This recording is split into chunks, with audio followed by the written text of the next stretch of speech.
Thank you, Butch. It is indeed an honor this morning to come before this distinguished group. We are very pleased to have each and every one of you here in our county. I feel like we are very lucky to have Representative Parrish and Senator Hill represent us in Atlanta. Most of you have known right recently there's been a lot of exciting things happening here in our county, and we're pleased that they have been a strong supporter and backbone of that. But again, good morning. Welcome to Emmanuel County, and anything you all may need, feel free to call on me, or we have the mayor here of Swainsboro with us. Any way we can help you, please let us know.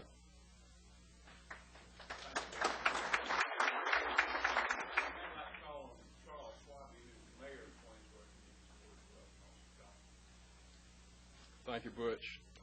Just let me echo Chairman's comments. It's great to have all of you here. It's good to see old friends coming back, and it's good to see new faces here in Emmanuel County. I want to thank everyone here, you folks up front and you folks out here as well, for your interest in being here and for the things that you all do for this state. I think it's important that we have this kind of input and involvement in formulating public policy. Of course, we all know the best ideas come from South Georgia and they move north. So we're in the right place today, and I want to welcome everybody here. If we can do anything at all for you, please let us know. Let me say one thing before I leave, and let me again reiterate what James said. We're so fortunate to have Jack and Butch on our team, and they are both just extremely capable. Their expertise and their wisdom we're just so fortunate to have that, and besides that, they're just both downright nice guys. So did I get that right? Yeah. Thank you all very much. And now I'd like to call on Dr. John Black, who's president of East Georgia College Student Safety Work. Dr. Black. Thank you, Representative Parrish, and let me add my welcome to each and every one of you. College president is always tempted when he has an audience to give you a commercial. So I want to tell you a little bit about East Georgia College because we're proud of it. And in a minute, our technology will catch up here. Looks like it'll be about 10 seconds, as a matter of fact. But East Georgia College is a hidden jewel. I talked to several people last night about it. And thanks to Ms. Luck and this community, it's here, and it's a gateway to higher education. And in the late 50s, the Georgia Assembly and the governor committed to having education within at least 2 years of higher education, within 50 miles of every Georgian.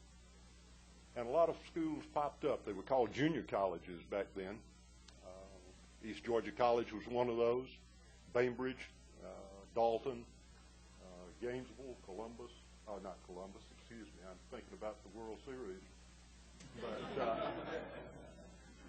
we're here because this community wanted us here, and it taxed itself to bring us here. And we want things to happen, and we appreciate Senator Hill and Representative Parrish and their bringing things here. You'll see that the House Speaker is featured up there in that upper right-hand picture. Some of you remember Speaker George L. Smith, and we were very pleased to have one of our buildings named in Danny. Oops, there it goes.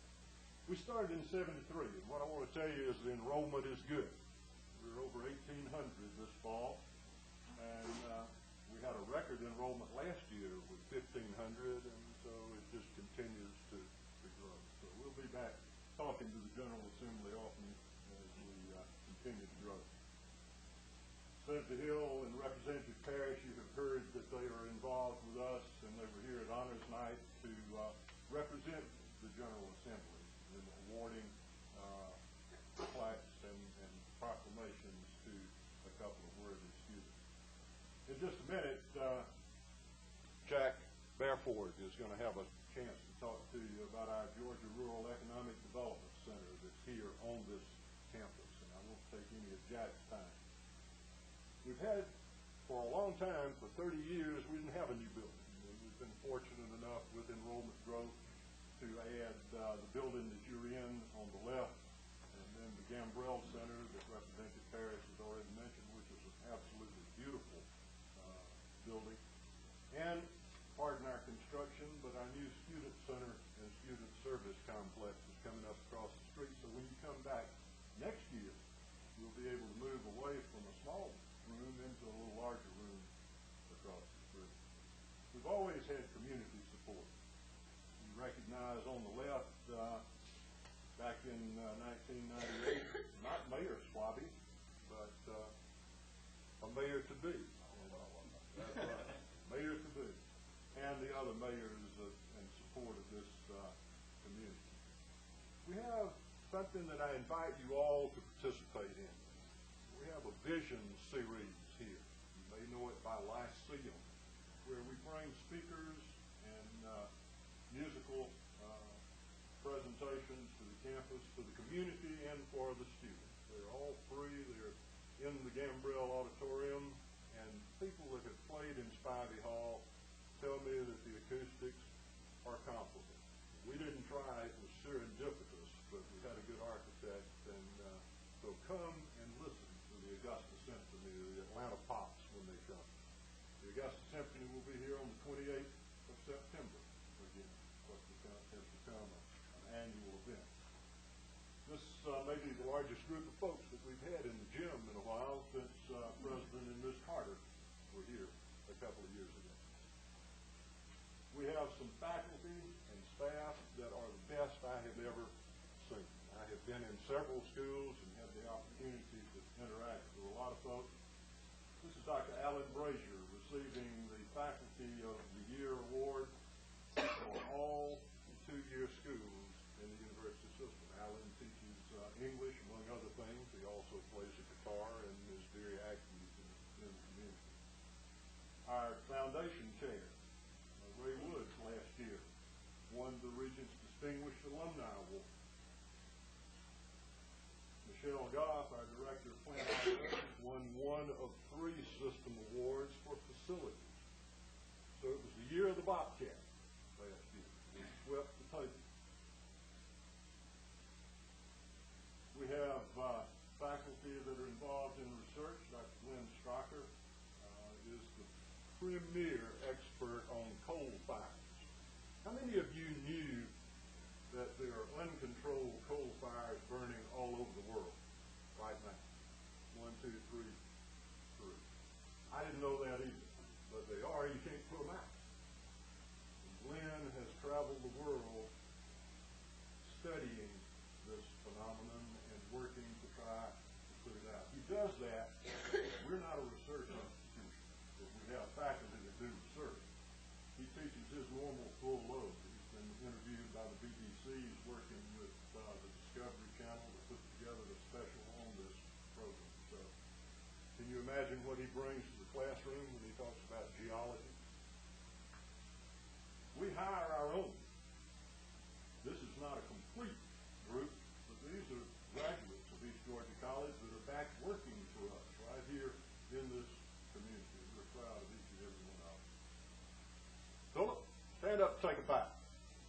Philip Jennings is one of our graduates, and Philip and his turf is famous around the world. Of course, last year, if you were watching it all, you saw Governor Perdue come down and cut grass before it was sent down to put the sod in at the last Super Bowl. So we're proud of Philip. We are the Bobcats, and we have wrestling, and we have choral groups, and if you know students that want the best place in Georgia to transition from high school to college, send them here. We can do it. It's what we are proud of. We are the gateway to education. We're looking to the future. We'll come back, and with Jack and Butch's help, we need to add a few more classrooms, and we're in a cooperative mood. We want to bring 4-year programs from Georgia Southern and Georgia University of Georgia here to this campus. Thank you for indulging me for just a minute. Welcome to East Georgia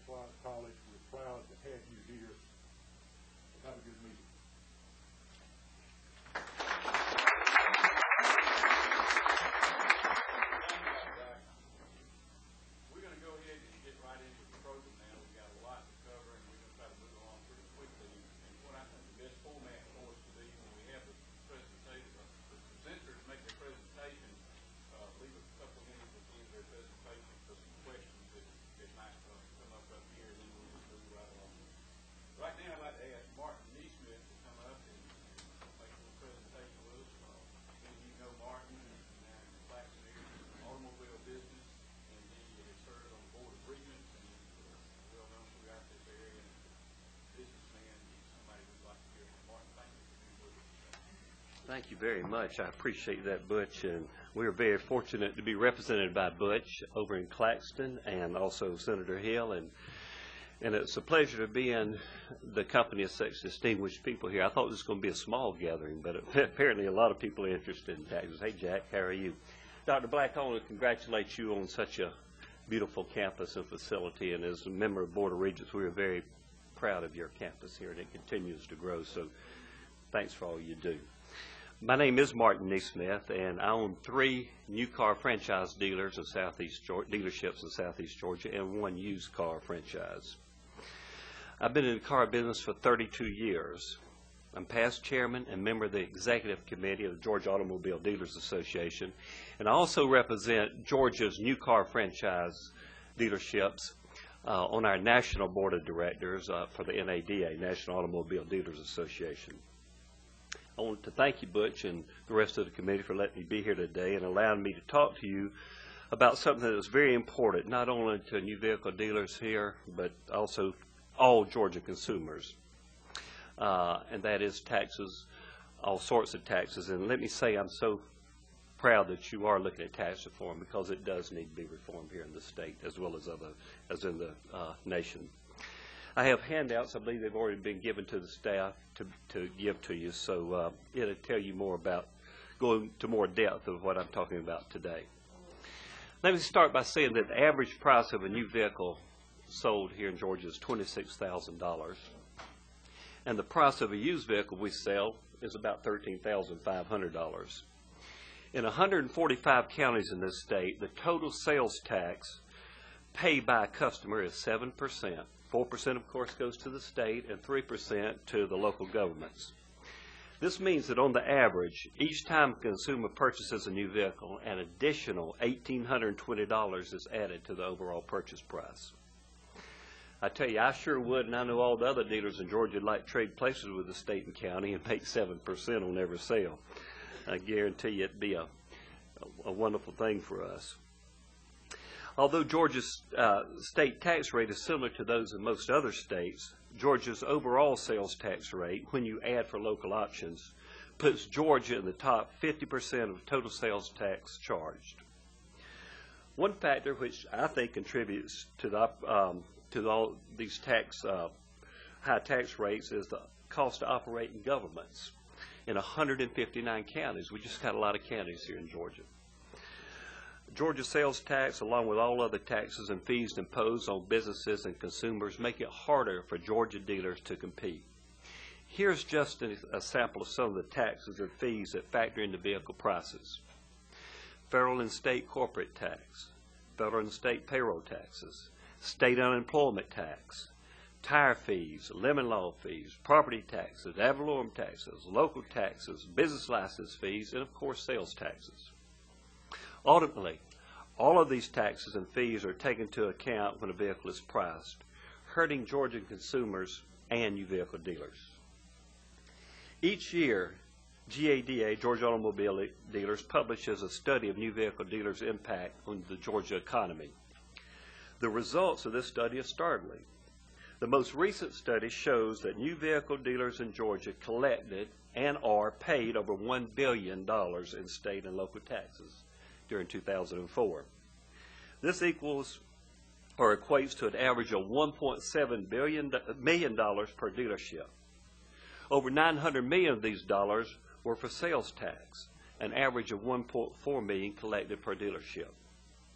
And those of you who are in business, I don't have to tell you what a real burden that is to collect all that money. And, you know, basically you get nothing for it. We collect for the state and the counties, and it's really a very time-consuming thing to do.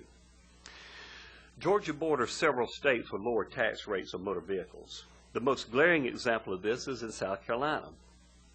In South Carolina, the sales tax rate is 5%. However, the sales tax on vehicles is capped at $300. Another example is Alabama. Alabama has a separate tax rate for vehicles. The rate is 2%. That's for state. And even when you add local, county, and city options, the maximum sales tax rate charged is 3.375%. North Carolina, vehicles are subject to 3% highway use tax in lieu of sales tax. As I mentioned before, figure the average price of the vehicle at $26,000. In the majority of counties here in Georgia, sales tax, I said, would equal $1,820. Compare this with $300 collected in South Carolina, $878 in Alabama, and $780 in North Carolina. Because of this difference, Georgia consumers perceive they can go out of the state to purchase a vehicle and pay a lower tax rate. While a Georgia resident will eventually pay Georgia sales tax, and many of them don't know this after the fact, their perception is that they'll pay a lower tax rate by going out of the state. This causes the dealers in Georgia to lose hundreds of sales every year, which does not end up going to other states rather than come back to Georgia in the form of corporate tax and things like this. Of course, you'll get your sales tax, as I mentioned, most of the time. As the members of this committee consider a proposal about Georgia taxes, I'd like to ask that you consider a cap on sales tax for motor vehicle transactions. One way to offset this cap would be to remove an unfair sales tax exemption that currently exists in the law. Georgia is one of 3 states that exempt casual sales of motor vehicles from sales tax. No other southeastern state has such an exemption. Besides putting dealers in a competitive disadvantage, this exemption is unfair to car buyers that want the security of purchasing a car from a licensed dealer. A consumer who purchases a vehicle from a dealer must pay sales tax on that purchase, yet a consumer who purchases a vehicle from an individual pays no tax. Eliminating the exemption for casual sales of motor vehicles would ensure that all customers purchasing a vehicle are treated alike. Current estimates of the revenue that would be generated removing the exemption for casual sales could be as high as $100 million to the state and $50 to $60 million to the counties. That would go a long way to offset the tax relief created by a cap. Now, I realize, and this was brought up before several years ago on the casual sales, and I'm sure you'd make allowance for people selling within family members. But what's happening, we have a lot of people who are setting up little businesses and not ever getting licensed or anything. They're selling 4 or 5 vehicles, and they never get taxed. So the state is currently losing millions of dollars on these, really. And I'm sure you've seen them parked all over beside the roads and parking lots for sale, you know. And these aren't just casual sales, or they're casual sales, but a lot of times it's many more than one sale going through from that individual. And remember this, cars and trucks, even if you put a cap on it, are something that keeps giving. Every time it goes in for service, there's a tax, ad valorem taxes, just so many taxes on cars and trucks that it just keeps on giving to the county and city governments, or county and local governments. So I'd like to thank you today for the opportunity to come speak with you, and I'd like to entertain any questions if you have them, please.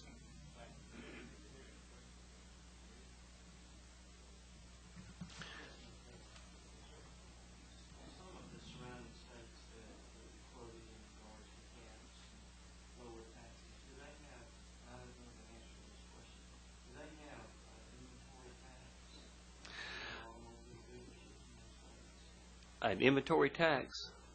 Bill, can you answer that? No. Bill's Maury, our Executive Director of Georgia Automobile Dealers, is back here. So.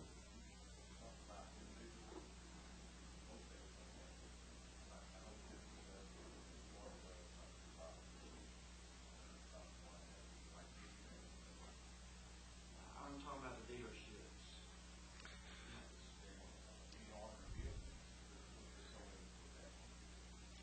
But as you may know, we have inventory tax on everything other than vehicles. All our parts. I mean, it's a lot of tax. Well, good.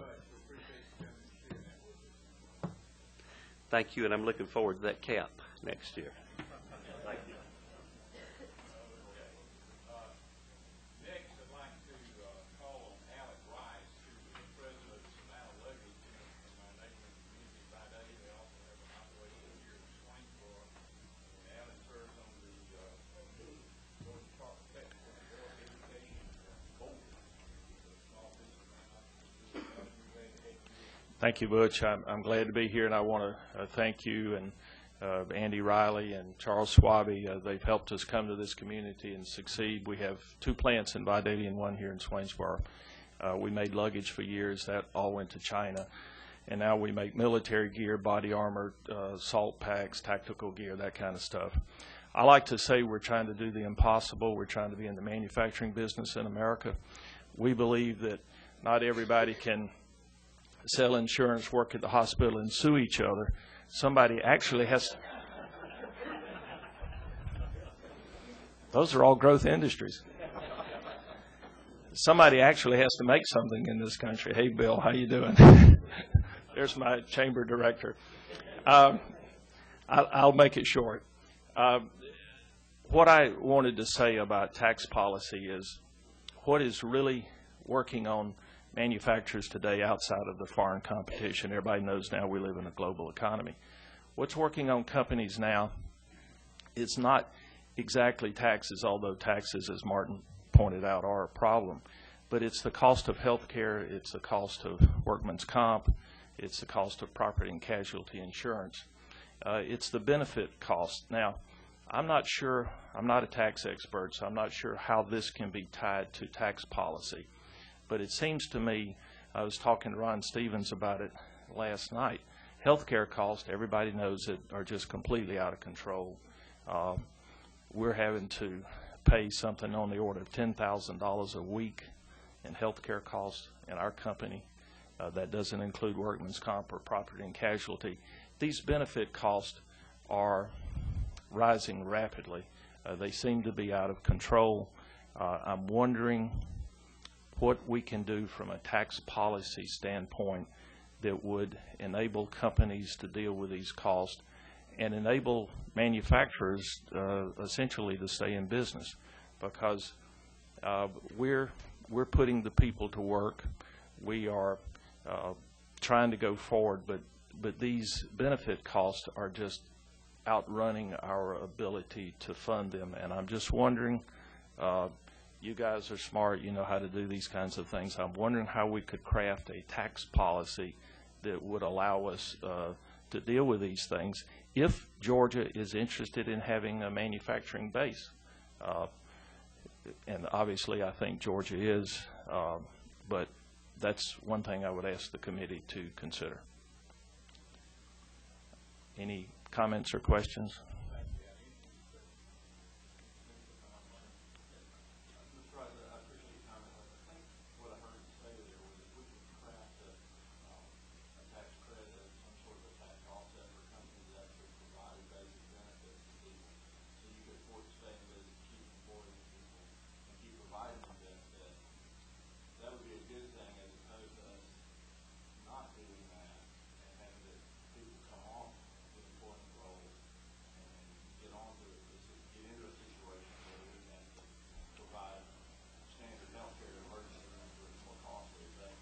Yeah, I mean, it winds up on the back of the state and federal government.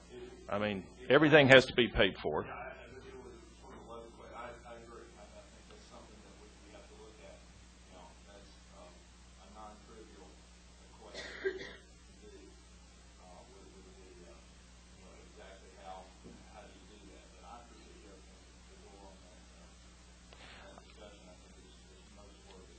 I'm wondering if the legislature could not literally think outside the box and try to devise, and I'm not interested in another government program, I'm sure you're not either, but what could be devised so that large numbers of manufacturers could participate in these things? You know, the bigger the pool, the more money you have, everybody pays in, and deal with these rising costs. Is, you know, just an idea.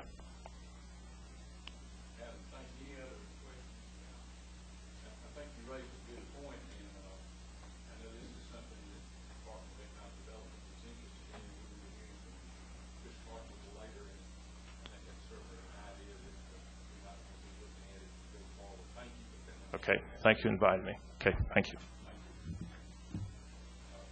Next, we'd like to hear from Jack Market out here at East Georgia College Rural Development Center. Jack? Thanks, Representative Parrish.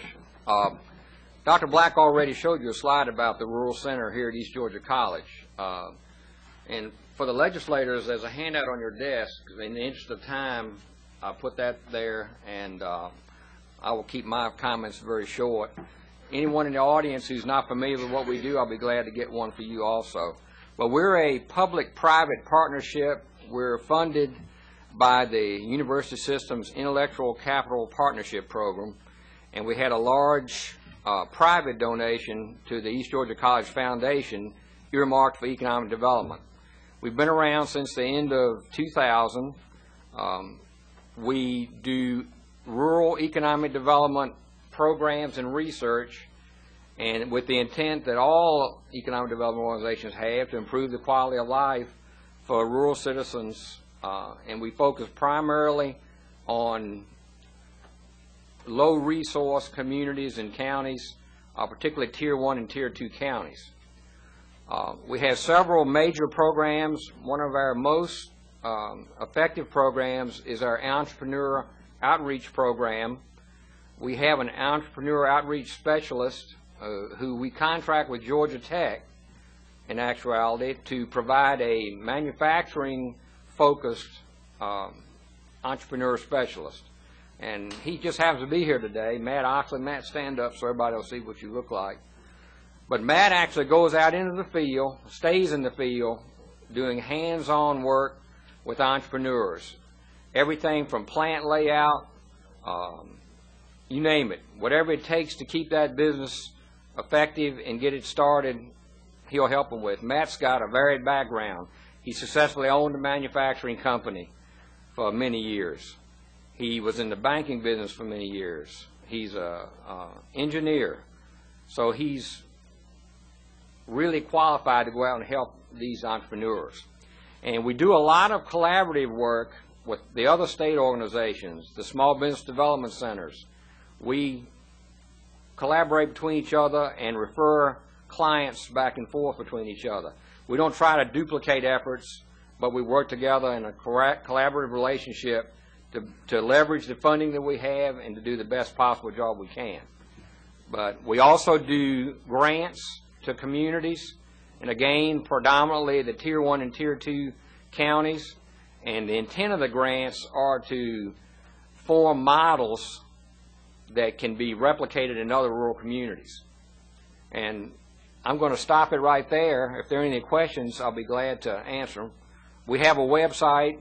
It's just gredc.org, but it does a very thorough job of showing you what we do and the services we provide, as well as examples of the kind of grants we fund.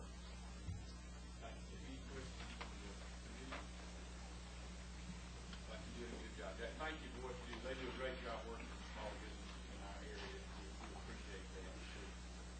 Next, I'd like to present to you Asa Garrett. Asa is the owner and operator of Custom Furniture here in Swainsboro, and with him is Mr. Frank Cladmore, who is also in the furniture business. And Asa called me about a concern that he and a lot of his cohorts in the furniture industry had, and wanted to share a few thoughts with us about the Ad Valorem Inventory Tax. Hi, I'm Asa Garrett, right here local from Swainsboro. Me and Frank Pridemore are here today kind of representing the Georgia Home Furnishing Association.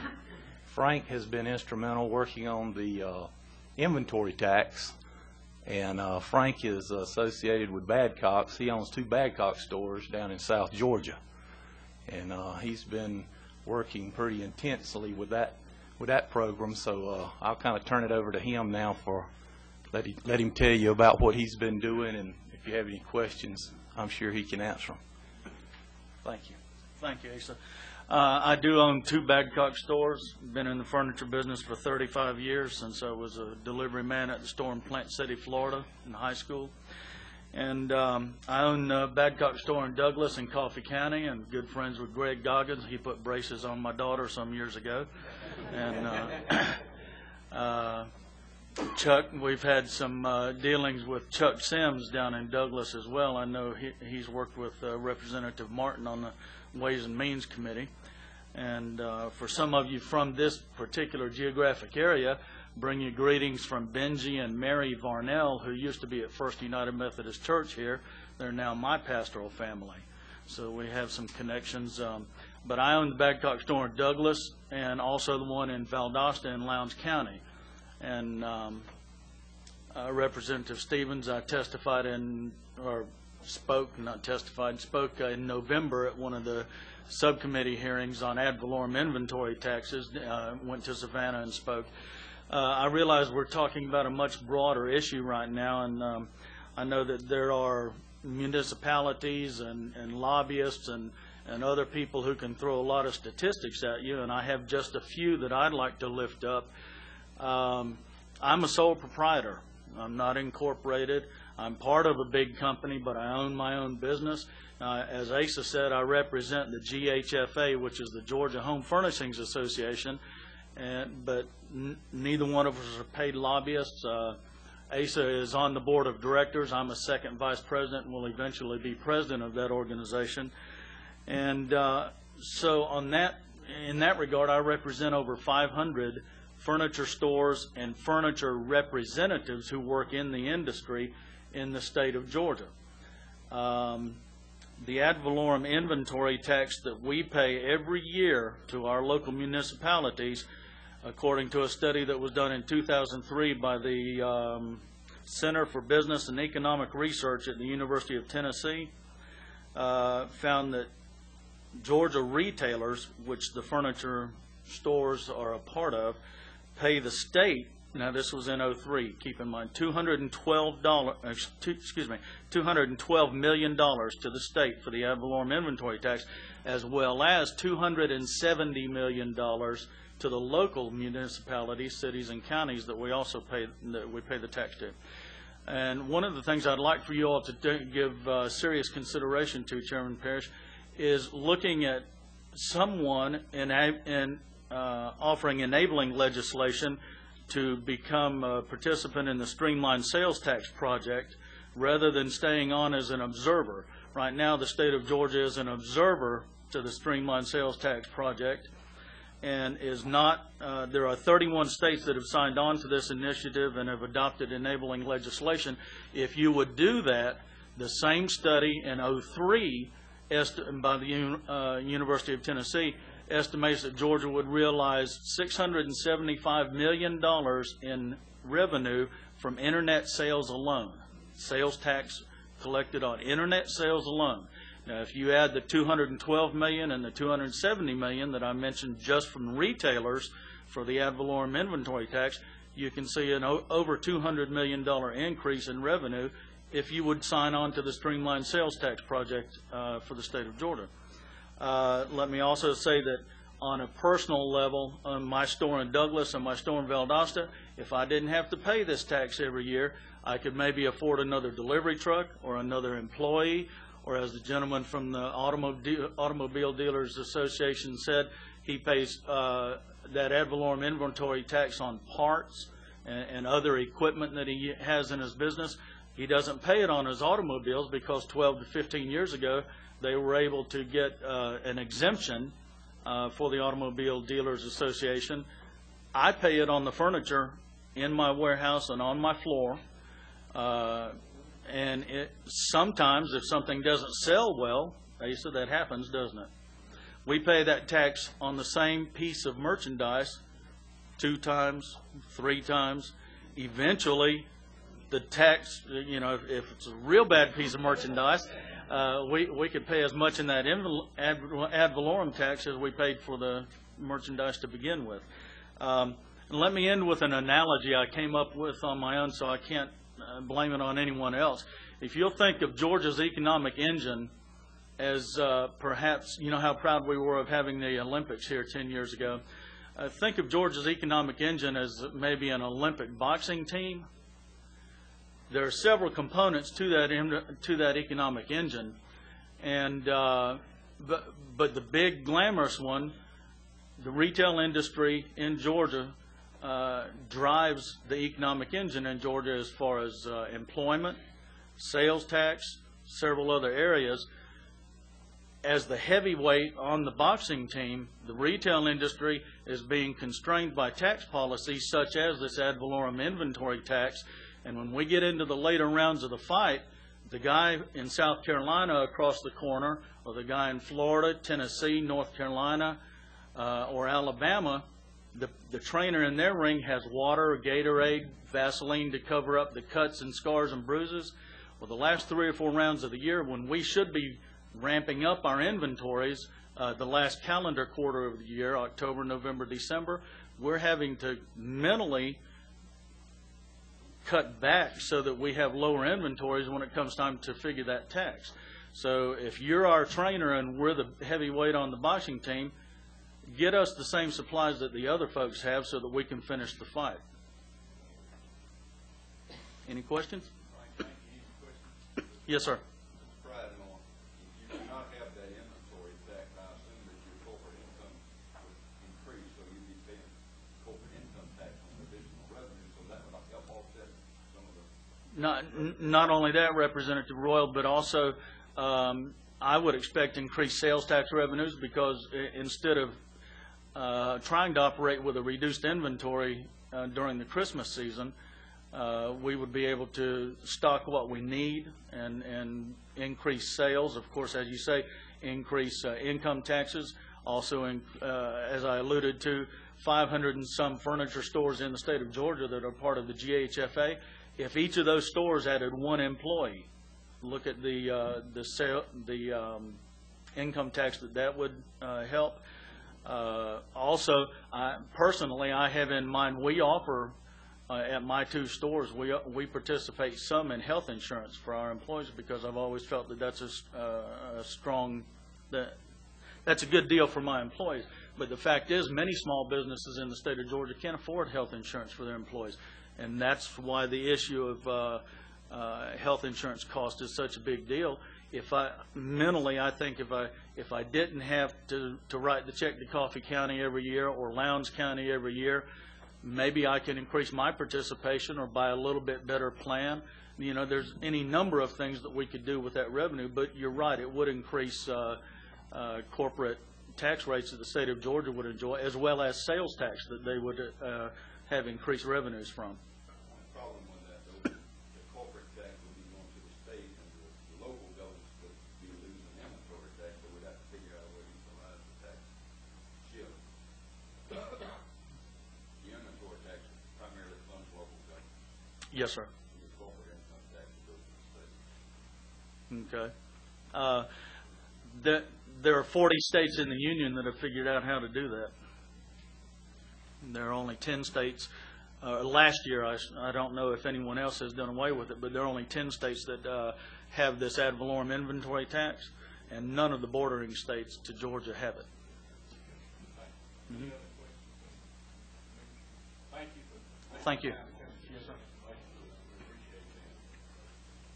Next, I'd like to call on Andrew Ward from Fiscal up on beautiful Lake Oconee to come talk to us about some tax issues.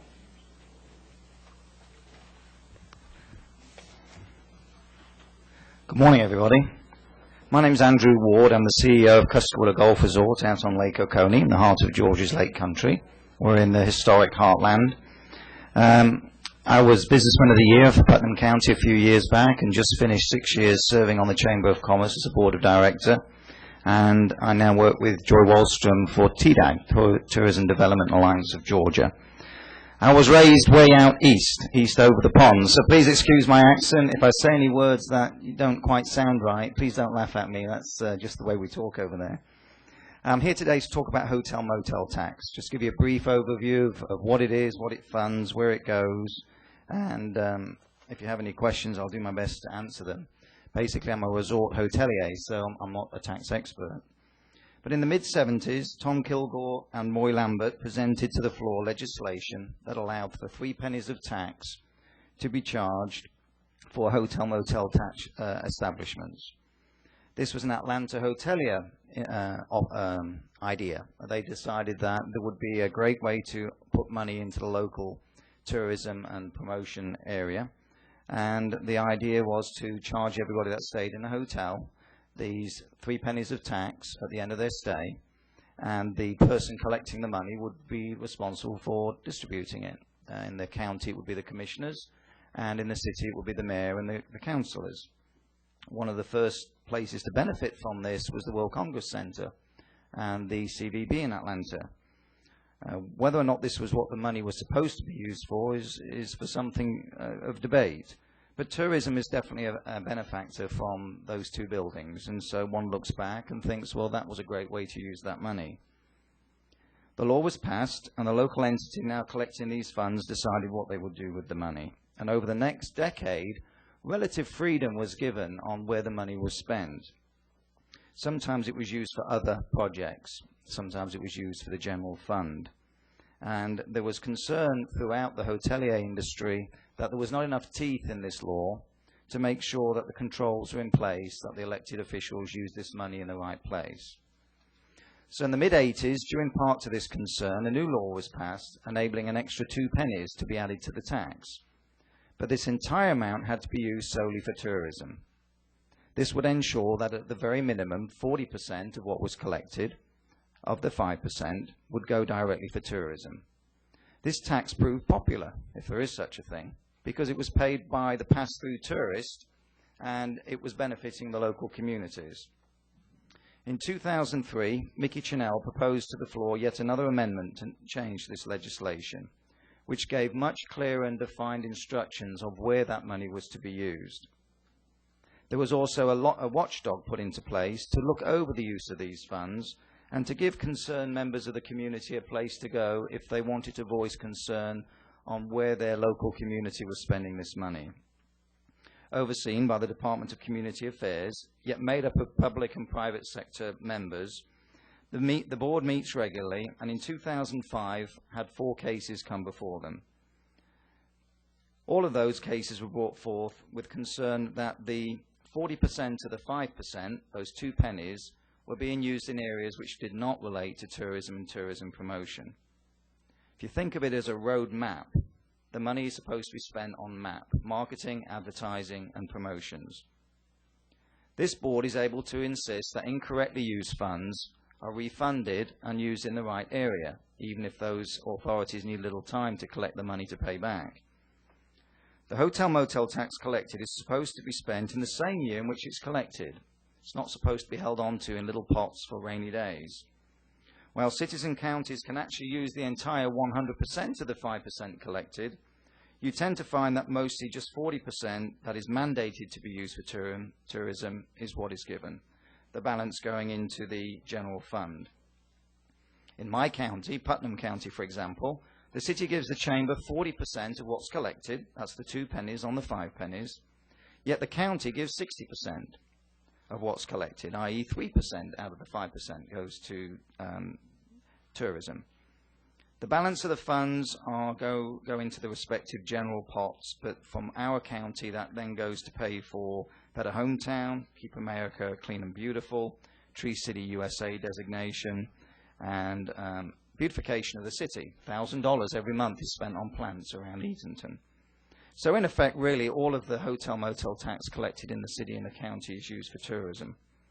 In another of Georgia's Lake Country counties, Baldwin, the CVB arranged with their city and county to collect the entire 5% of the hotel motel tax. What they gave up was the $60,000 a year that they were being funded previously by the city and the county, and instead of collecting that money, they decided they would just take the hotel motel tax, the 5%. 2 years later, they were already collecting $70,000, and they've gone on to collect more per year than the city and the county were ever funding them. So this is, in a way, a win-win for the county and the city, because those funds are all being used for tourism. In Greene County, which is another of Georgia's Lake Country partners, despite early-on mistakes, like using the hotel-motel tax to pay for the light bill out on I-20 intersection, that was a no-no. The county has seen huge increases in hotel-motel tax because of the Ritz-Carlton on Lake Oconee opening. A special tourism board has been established, containing representatives from city and county, and they get together on a tourism alliance basis and decide where the money should be spent within promotion, within the marketing, advertising, and promotion field. Morgan County, Georges Lake Country's other partner, benefits from over 600 hotels at the hotel rooms at the I-20 intersection in Madison.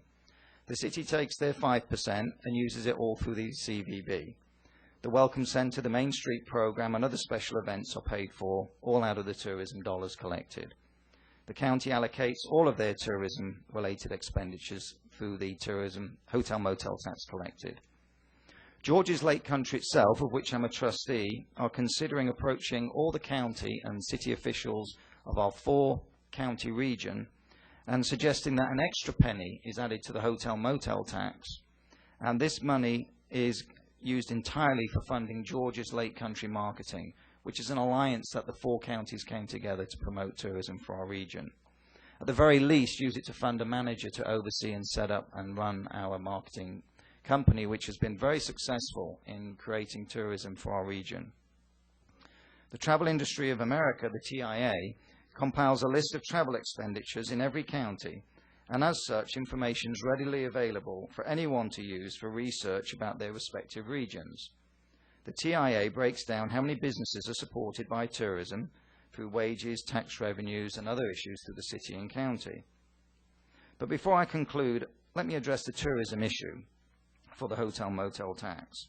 The Georgia Department of Economic Development states that visitors outnumber locals 3-to-1 in Georgia. Of course, they stay overnight in hotels, not in their beds at home. Over 35 million people stay in Georgia each year. 75% of those, surprisingly, are on leisure, with 25% on business. The median age of visitors to Georgia was 49 in 2003, and that dropped down to the age of 43 in 2004, and if that trend continues, we see it being under 40 years of age for the first time this year. A staggering 81% of the traffic that comes into Georgia come by car, and they are on average travel 450 miles. But for every $1 they spend on tourism in Georgia, $7.74 is generated in Georgia income, according to Marketing Workshops back in 2004. In 1950, 80% of households in the USA were married couples, and yet today it's dropped to under 50%. There are over 82 million American adults and singles in America. That's a whole lot of tourism opportunities, and the impact of their travels in Georgia can be seen on a handout that I give you at the end through the TIA. I'm also pleased to report that in June '06, Georgia led the nation in growth in hotel revenues with RevPAR. That's the revenue per available room. When you look at June '05 to June '06, Georgia as a state was up 23%, and yet the rest of the nation on average only managed 7%. We seem to be a long time coming out of the troubles of 9/11, but now one of the strongest states in the nation as far as room and hotels, which leads to hotel motel tax. The hotel motel tax is a key self-imposed tax. It's a popular tax, like I said before, because it's paid by the tourists passing through. I think the idea here is that the tax doesn't need a complete overrun. It doesn't need to be looked at and rewritten and redeveloped. But it's very important that we ensure that only those tourism, promotion, and marketing projects is what the 2 pennies on the dollar is spent on. We need to address some loopholes, if there are any out there. For example, those places selling hotel nights on the internet, they're not charged hotel motel tax. If you book it online and go through hotel motel tax through one of these hotels.com, they're not charged hotel motel tax. There are places out of state collecting funds for hotel stays that are not contributing towards that. You also may want to look at the hotel motel tax that's charged for length of stay. I believe it's after 14 days it's no longer charged. We may want to take a look at that. People that stay longer term in hotels, after the first 14 days, I believe, could be 10, I'm not sure, they're no longer charged hotel motel tax for their stay. There are also some government offices or government bookings of rooms which might be, I believe, they don't pay hotel motel tax. We may want to take a look at that too, see if there's any loopholes there. Really, the hotel motel tax is a great way of raising funds locally in the county and the city.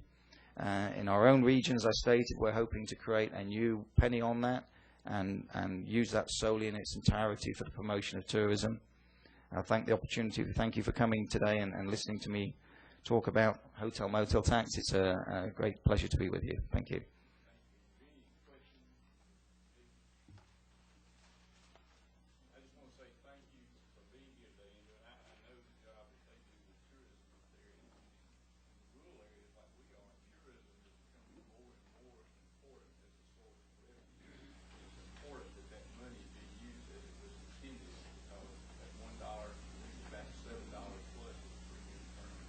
It's a great return on employees, on employing employees in Middle Georgia. That's a fantastic way to train and keep your staff.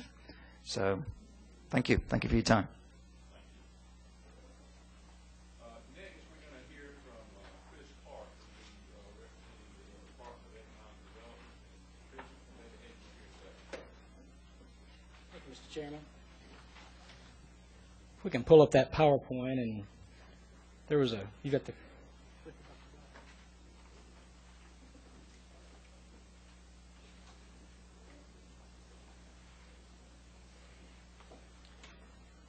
Good to be with you all today. Unfortunately, Representative Martin heard this same presentation about 5 days ago, so I went ahead and gave him a fair warning. What we'd like to do, first, thank you for giving us the opportunity, Mr. Chairman, to be with you today. What we'd like to do is to give you just a quick update of the last fiscal year for the Georgia Department of Economic Development and share with you the results of a recent survey that we did with Georgia small business owners. That mirrors a similar study that was done recently by NFIB, and then we'll be happy to take any questions. And we'll try to touch on a little bit, too, as we go through this, the border county issue as well. 2006 was an incredible year for the Georgia economy. And what you see there are the last 4 fiscal years, with 2006 being in green and kind of a total on your far right-hand side. You can see the number of prospects that we've been working with has increased dramatically over the last few years. And on Friday of this week, you can read in the Atlanta Business Chronicle a story about our new business development team that we started about 15 months ago that get a lot of credit for the number of prospect and leads that we have. 254 announcements last year. Now, that doesn't mean that there were only 254 companies that came to Georgia or expanded. Those are the ones that we worked with. We'll talk a little bit more about that in a moment, but you can just see the dramatic increase over 2005 to the numbers there that we had this year. Those are companies that are expanded, that are new locations to Georgia, that are maybe high-tech startup companies, and companies that have for the first time gotten involved in international trade that we've assisted. Those 254 companies this year will create just under 25,000 new jobs. More than double what we had done in 2005. And the really dramatic number there is the amount of investment into the state of Georgia's economy, $5.7 billion worth of new investment. And I'll have a slide next that just kind of breaks the top 10 or the top 8 of those down for you. The number of those that received any type of incentives, Mr. Chairman, was 31, which is about 12% of the total. And on average, and when we talk about incentives in this matter, we're talking about discretionary incentives, the One Georgia Edge funds, the REBA funds, and those equaled out to around $4,000 per job for those 31 companies that required that type of assistance. Our teams called on just under 2,500 companies this year and did over 2,600 visits to Georgia communities. Our export numbers continue to grow at about $1 billion a year. We estimate that 2006 numbers from the federal government will be just over $21 billion worth of exports in and out of Georgia ports. These are the big announcements that we had for this year. Kia, obviously, is the one that everybody's read about. They'll employ just under 2,900 workers directly. There'll be another 2,600 jobs that will follow those with 5 suppliers. AirTran, 2,500 new jobs in the Atlanta area. 2,000 with Aflac. Gulfstream, 1,500 new jobs. Purdue Farms, Ream, NBTY, and Hewlett-Packard. An interesting thing about this list is half of these announcements occurred on Georgia border communities. Kia on West Point, you can throw a rock and hit Alabama from where the site is going to be. Obviously, Aflac expanded in Columbus there. MBTY as well, and obviously Gulfstream in Chatham County. It's a good mix of expanding businesses, of new ones. But those are the ones that had the largest impact. There was probably one we could add, Mayor, Huber. We probably should put on that list. I think they'd probably come in at about number 10 with investment. And that was one of the largest announcements in this part of the state, and proud to announce that project. 62% of all of those 254 announcements that we discussed, 62% actually occurred in rural Georgia, and that number is up significantly over the past. Of all the prospects that came to Georgia that we took out to look at land, to look at places they could build their plant, 81% of those companies were shown property and industrial parks in rural Georgia, which is a huge increase over previous years. But what we're seeing is more and more rural Georgia communities are competitive. They're getting into the hunt. They're marketing themselves better. And the fact that, Kia went to a town of 3,000 people, West Point, Georgia, is a pretty good indicator there of what rural Georgia can really do. What leads us to some of those numbers? Excuse me. Why are those numbers so good? One reason is the amount of international activity we have now. We have 10 international offices all over the world. We will soon open a new office in China. Commissioner Lesser just returned from Beijing last week, interviewing staff there. But you can see that the amount of economic development activity going on internationally, 42 outgoing missions this year. The governor led 4 of those. There were 380 Georgians went with us on those 42 trips this year. And a big change from what we've done in the past, it used to be that we would go on these trips and we would take Coca-Cola, and we would take UPS. Well, they didn't really need us to take them to these other countries to do new business, but what the governor's directed us to do and what we've been very successful in the last 18 months is actually take more and more small Georgia companies with us. I got an email just yesterday, a small company that went with us, with the governor to Canada, just inked a new deal to that'll make him add about 3 or 4 new employees to his business, and it doesn't sound like a lot when you look at those numbers on the last slide, but he'll have $250,000 of new revenue this year. He went with us for 3 days on that trip. Alan Rice went with the governor on the trip to Israel this year. And more Georgia small businesses, we're trying to expose them to the opportunities that are available to them with international trade.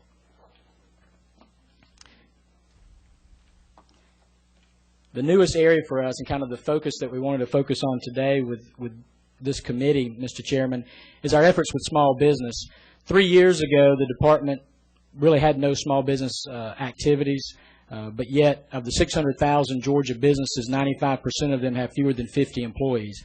So we really felt we weren't quite doing the job that we needed to do assisting small businesses. So our first step was to coordinate the 18 different state agencies that somehow support small businesses, folks like Allen and SBDC, our friends at Georgia Tech with the technical colleges, with Georgia community colleges. So we're now coordinating all those efforts. And we found out that one area that we really were lacking was helping Georgia's communities, especially those rural communities, understand that there were more ways to do economic development than just recruiting new industries to town, that they really needed to focus on their own small businesses. And so we launched a program just under 2 years ago called the Entrepreneur Friendly Community Program, where we go out and we help Georgia communities look at their small businesses, identify where their needs are, and take them through this process. And to date, 22 of Georgia counties have gone through this process. Governor Perdue has designated them as entrepreneur friendly. They are doing programs from micro-enterprise loans to new loan funds to new downtown efforts, just a variety of activity all over the state, and 60 or so other Georgia communities are going through that process. So by the end of this year, we'll be getting pretty close to having half of all of Georgia counties saying publicly and formally that they're committed to helping Georgia's small businesses. Another area that they might look at assisting is something called regulatory reform. I'm not sure if you're aware, but the governor signed a regulatory reform executive order just a few months ago in which he encourages or kind of mandates that all state agencies have a small business liaison, so that if a small business owner has a problem or an issue, there's a 1-800 number, there's a website to go to, and there's a process for them to work through their issues. And what we're trying to encourage local communities to do is to set up the same type of program, someone at the local level that a small business owner can call and talk to when they've got problems at the local level. As part of this effort, we have been doing a lot of work and listening sessions around the state with small business owners.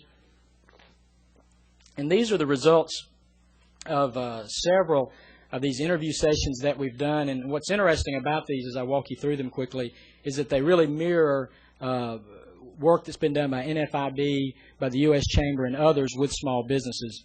The number one concern, and you heard it already this morning from Martin and others, and I'm not going to belabor it, but obviously trying to afford health care in Georgia, especially small companies in rural areas, is becoming more and more difficult.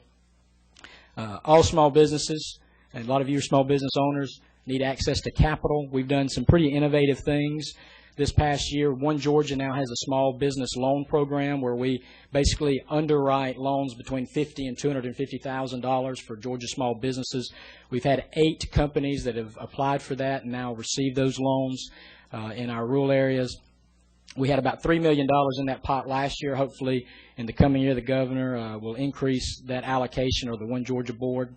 But that's we're working with a variety of companies, anything from a daycare center to a restaurant to a high-tech company, are tapping into those loan funds. We also put aside $10 million last year for a strategic industries loan fund for One Georgia, for those companies that are investing in new technology, new patents. And though we haven't had anyone tap into that fund, we've used it a lot and we've gotten close, and we feel like we'll have some good projects in the coming year. We tend to see more and more micro-enterprise loan opportunities and companies trying to start in Georgia. DCA, Commissioner Beatty has really worked with a lot of those companies trying to help them find financing. And they'll do $10,000 to $20,000 loans for very small businesses that are trying to get started. But again, that's a definite area where small business is asking for help.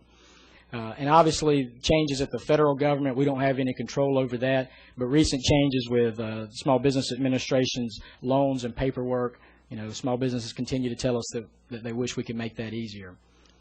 And as you can imagine, the other area where we hear a lot, workforce, the fact that we need talented workers, skilled workers, and the right work ethic. And I'll digress a little bit, but we're hearing more and more about workforce in a non-traditional way from our industrial prospects too. I think Novartis was a very big project that got a lot of attention recently. It was a vaccine facility that we lost to North Carolina. And it wasn't because we didn't have the incentives, because we put a little more incentives in it than North Carolina did. But at the end of the day, we did not have the workforce to compete against North Carolina. North Carolina was producing 800 bio graduates a year. We were producing 21.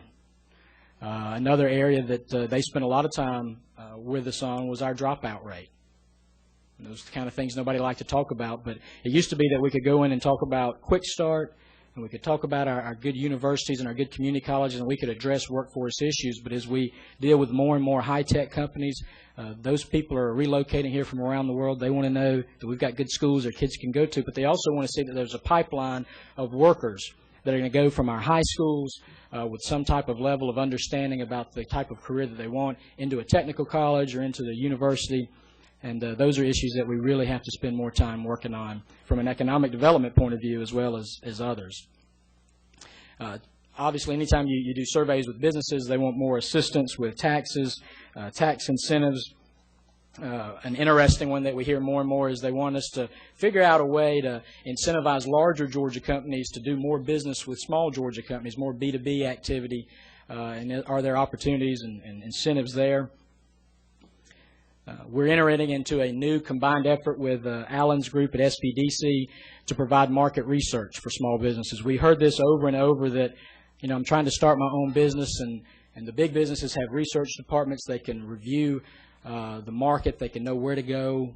Small businesses don't have the same type of assets. And so later this year, Allen, we'll roll out that program together of trying to provide that market research for Georgia small businesses so they can do a better job of being strategic. Procurement with state government and with local governments is a big issue with small businesses. They find, as you can well imagine, it's very difficult to compete with larger companies when they're trying to get government contracts.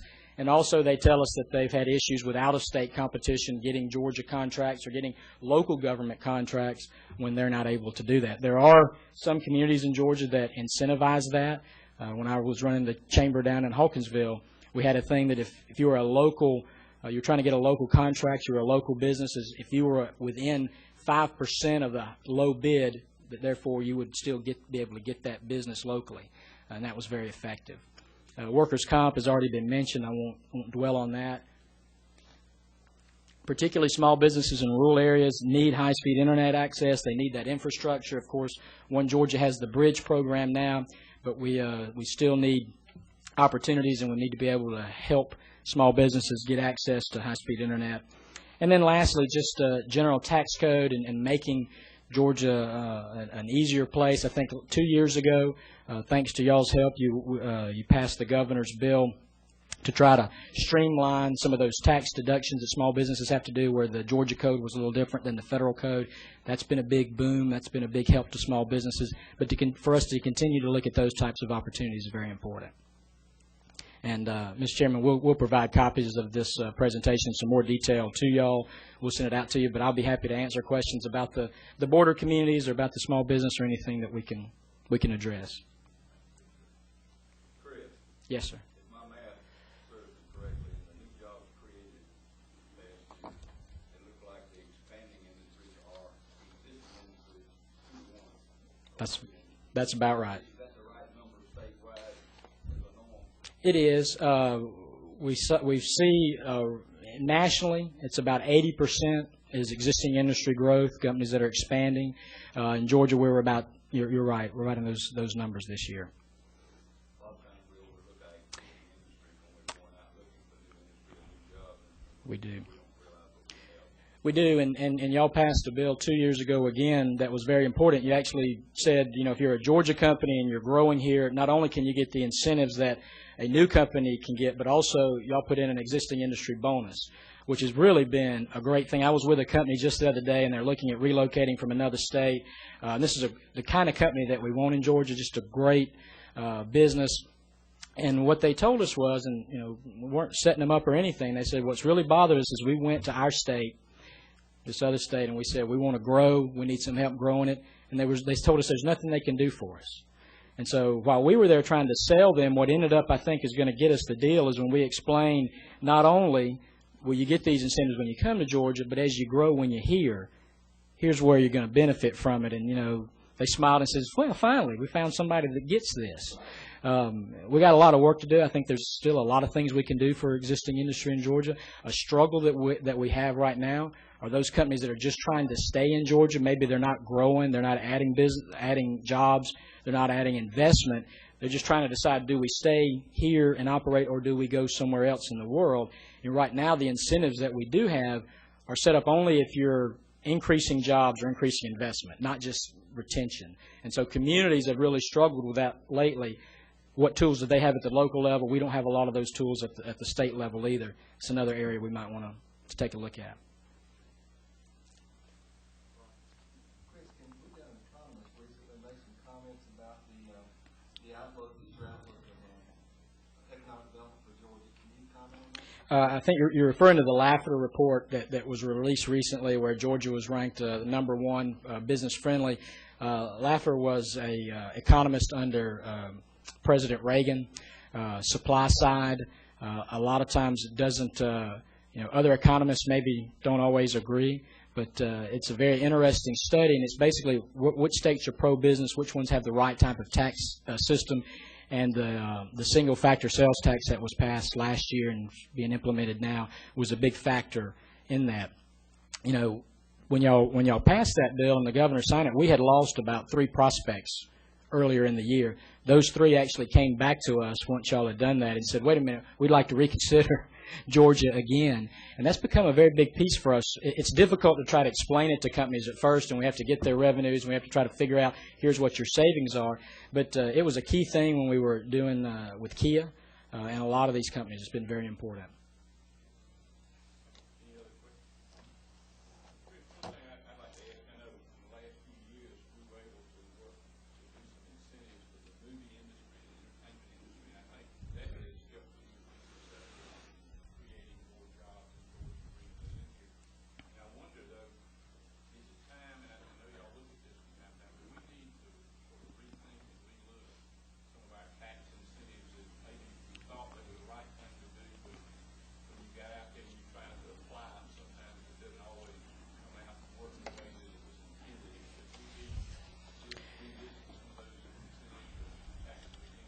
Well, yes, sir. First of all, I'll say that film tax credit bill has made a world of difference. I can't drive anywhere. I can't get home at night anymore because they're filming movies all downtown around us, which is great.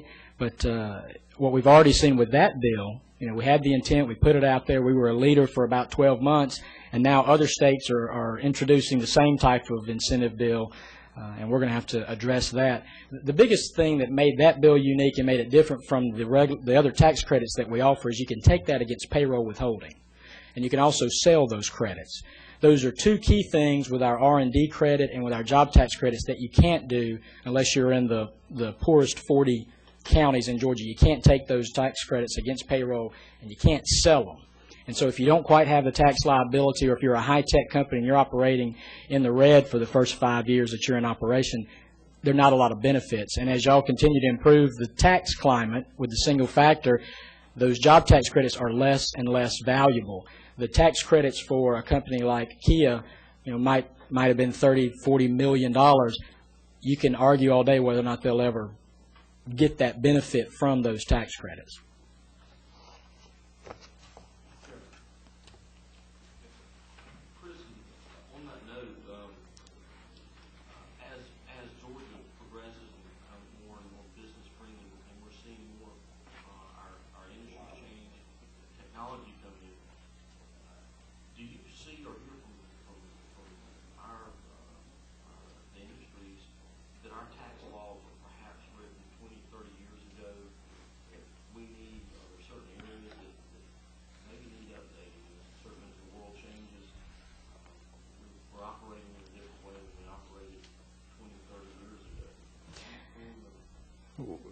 We're hearing it, but in a different way. I'll let Ed maybe talk about that at some point. But here, David, here's what we are hearing. It used to be that a company would come in and they would say, well, in South Carolina, their tax structure is like this, and we get tax credits like X, Y, and Z, or in Tennessee. Now they're coming to us, and they're not saying South Carolina, saying, well, in Singapore, there's this way that they're going to tax us and these credits that we get, and in Ireland, it's like this too. We're competing on a global stage, and as the economy grows and develops, so too, I think, must our tax system. The R&D credit, I think, is a good example. It's one that very few companies in Georgia use. Nobody in the U.S. is really doing the R&D tax credits as innovatively as they are doing them in other countries. And there's an opportunity for us there, I think, to come up with something very unique to encourage those high-tech companies to continue to come to Georgia. But, with everything, we every year we change how we do economic development because the game changes, and I think that would lend itself to every year I know that Ed and that team has to look at the taxes. Thank you, Mr. Chairman.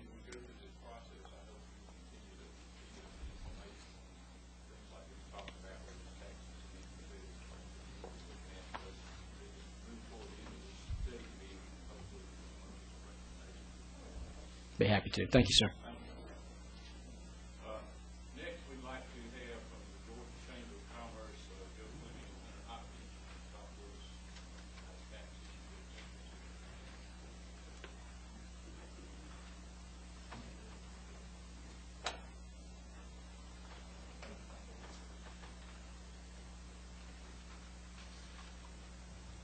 Thank you, members of the committee. My comments are going to be brief. And they'll echo some of the things that were said at the Business Incentive Committee last week. My name is Joe Fleming with the Georgia Chamber of Commerce. There are two premises, I think, that we have to start with when we look at the issues that this committee is looking at. One, that there's no doubt that Georgia is a great place to do business. Whether you look at the Laffer study or others, Georgia is an outstanding place to do business. Historically has been, and great credit is due to the General Assembly and the administration for the many things that they've done to keep Georgia competitive and attractive. And they don't just involve the tax code. The key things like tort reform, improvements in the education system are meaningful to companies when they determine whether they want to expand their existing workforce here in Georgia or whether a company wants to move and establish roots in Georgia. So there are a host of things that have brought us to a point where we are in a good shape. what I'm very excited about is that this committee and others are taking a very forward-looking approach to planning for the future. And what can we do today to ensure that Georgia continues the prosperity and enjoy the reputation that we have today as an attractive place for business. To parallel the work of this committee and other tax study committees, the Georgia Chamber's created recently a Taxation and Business Incentive Committee. It's chaired by former Representative Terry Lawler, who's here today, and co-chaired by Guy Griswold. We had a meeting the other day of this committee and had over 70 Georgia Chamber members show up, which for one of our committee subcommittee meetings is a rather large number. And as demonstrated by the number of folks in this room, great interest in this issue, of course. The one issue I do want to share with you, we're in a process like you are of kind of identifying the things that we think are fiscally responsible, that are more than just a gimme, but actually play into a strategic policy for growth in the future. The one thing that we have agreed on and that we're going to be strong advocates for in the General Assembly this year is repeal of the sales tax on energy used in manufacturing. Many of the economic reports that have come out recently have talked about how well Georgia is doing, how rosy the forecast in the future is. The one sector of our economy that still hurts is manufacturing. And as Chris pointed out just a moment ago, it is in some parts a victim of global competition, but in some ways it's also a victim of cannibalization by our sister states in the Southeast. None of our sister states in the Southeast have a sales tax on energy the way Georgia does. So a company that is interested in building a new plant or facility might consider putting that in South Carolina, Florida, Alabama, Tennessee, because of the cost associated with that sales tax on energy. And of course, with the cost of natural gas and electricity having risen in the last several years, that sales tax is becoming an increasingly significant cost to manufacturers. And when I talk about manufacturers, I'm not just talking about the big machinery companies that might come to mind. We're talking also about small-town printers. We're talking about Publix, a company based in Florida, but that manufactures many of their own branded goods here in Georgia. We're talking about Babcock Furniture, which is currently looking at whether they want to build their new box springs and mattress facility in Florida and Georgia. So I think one thing that the Chamber has agreed on, and will continue to be reviewing ideas as they come forward, is that an important thing we need to do for our economy is to keep the manufacturing sector in Georgia competitive. And repeal of the sales tax on energy, I think, is a significant way to keep Georgia competitive with our neighbors in the Southeast. With that, I'd be happy to take any questions or yield my time. Been a proposal, maybe floated over the House last year about the future of the corporate income tax. You had to pick one of the two as a more immediate effect. Which one would you choose as the most immediate effect in manufacturing? Based on the surveys of our membership and the meetings we've had on tax and incentive issues, at this time it would be the sales tax on energy. Any other questions? Thank you. Thank you very much, sir. And thank you for the hospitality here. It's been wonderful to be in Swainsboro. Everybody's been terrific. Thank you. Next, we'd like to hear from Alan Adams and Robert Endo from the Small Business Development Center at the University of Georgia. Thank you much for having us today. Wanted to going to hand out some information on the SBDC program if you're interested in looking at it later. I wanted to just give you a brief overview of what the SBDC program does in Georgia, working with entrepreneurs and small business owners. And then we, too, want to echo some of the comments other people have said about the burden various levels of taxes have on small businesses, and add one more item that you haven't heard about yet. The SBDC is a small business extension program offered by the University of Georgia and other units in the university system. We have 18 offices across the state. We provide a variety of business management, educational services related to business planning, market planning, accessing capital, financial analysis, cash flow management, pretty much the breadth of things that a small business owner-operator struggles with in making his firm successful. And part of that includes awareness of tax obligations and tax planning. We work with approximately 5,000 business owners or prospective entrepreneurs annually across the state. We're in just about every county in Georgia. On an annual basis, we have clients in over 150 counties. We see additional 10,000 plus people annually in our training programs. We offer 600 to 800 training programs a year dealing a lot of with these same issues that we work individually one-on-one with business owners. We are involved, our business consultants around the state work with business owners in obtaining over $60 million a year in startup and expansion capital, and that's primarily debt capital, not equity capital. From impact studies, our program participates in on the effectiveness of our services. Sales growth of firms that work with the SBDC are twice the average Georgia businesses. The Georgia business sales growth, job growth is several times the average Georgia business from these type firms. We work closely, as Jack mentioned earlier in his comments, we work closely with a lot of other small business and entrepreneur assistance programs in the state. As Chris was alluding to, some things we do with the Department of Economic Development. I'd like to say that one of the most significant changes in the last 20 years in Georgia's posture towards economic development is beginning to focus more intensely on job growth and wealth creation that can be accrued in local communities, particularly in rural communities, through a focus on small business, locally owned business growth. And I'm sure many of y'all are sympathetic to that because you're business owners yourselves. We do work with the department on the Entrepreneur Friendly Community Program, helping communities get ready to apply for that status.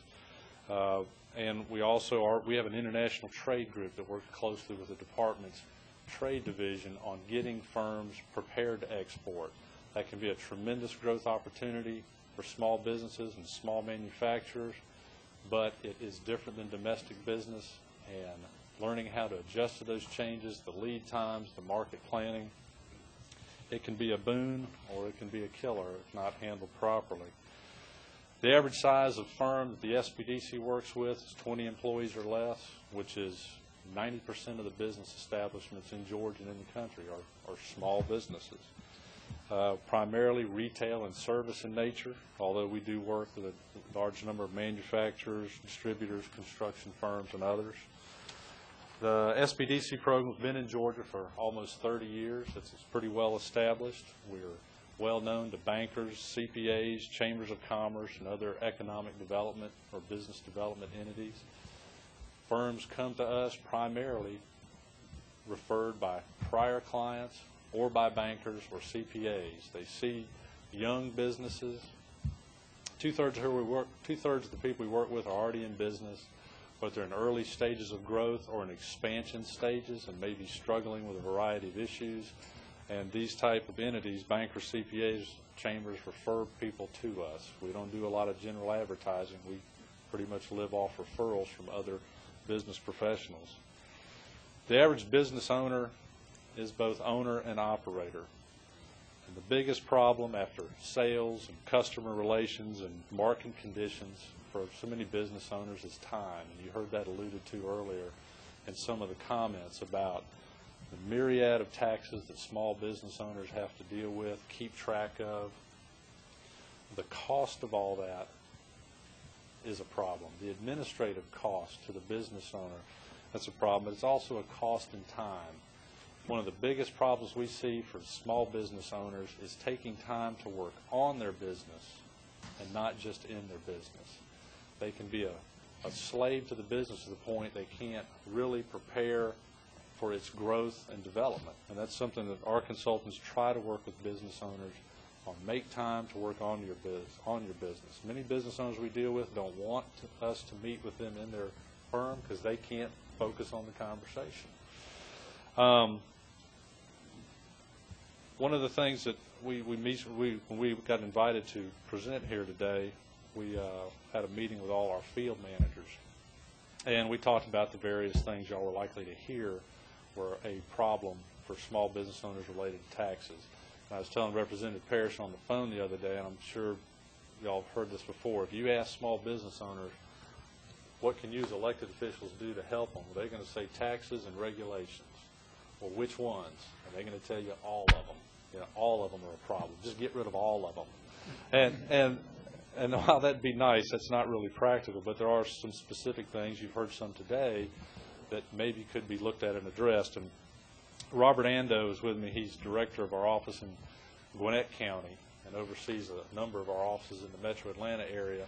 And one issue we worked with over the Department of Revenue the last few years is sales and use tax. And he's going to tell you our experience from our field offices, what they see, and maybe give you some suggestions on that's a topic you could look at. Thank you, Alan, and it's great to be here. It's good to wake up in the morning and not have to worry about rush hour traffic. So this is just right on target. So he was very impressed how quickly we got here. That is correct. That is correct. But basically, as Alan alluded to, I think one of the unique things about the SBDC network is the fact that we have a cadre of 47 consultants spread throughout the state of Georgia, and also offer, and these individuals provide one-on-one professional consulting, and the 18 centers that work together to provide a whole variety of training programs.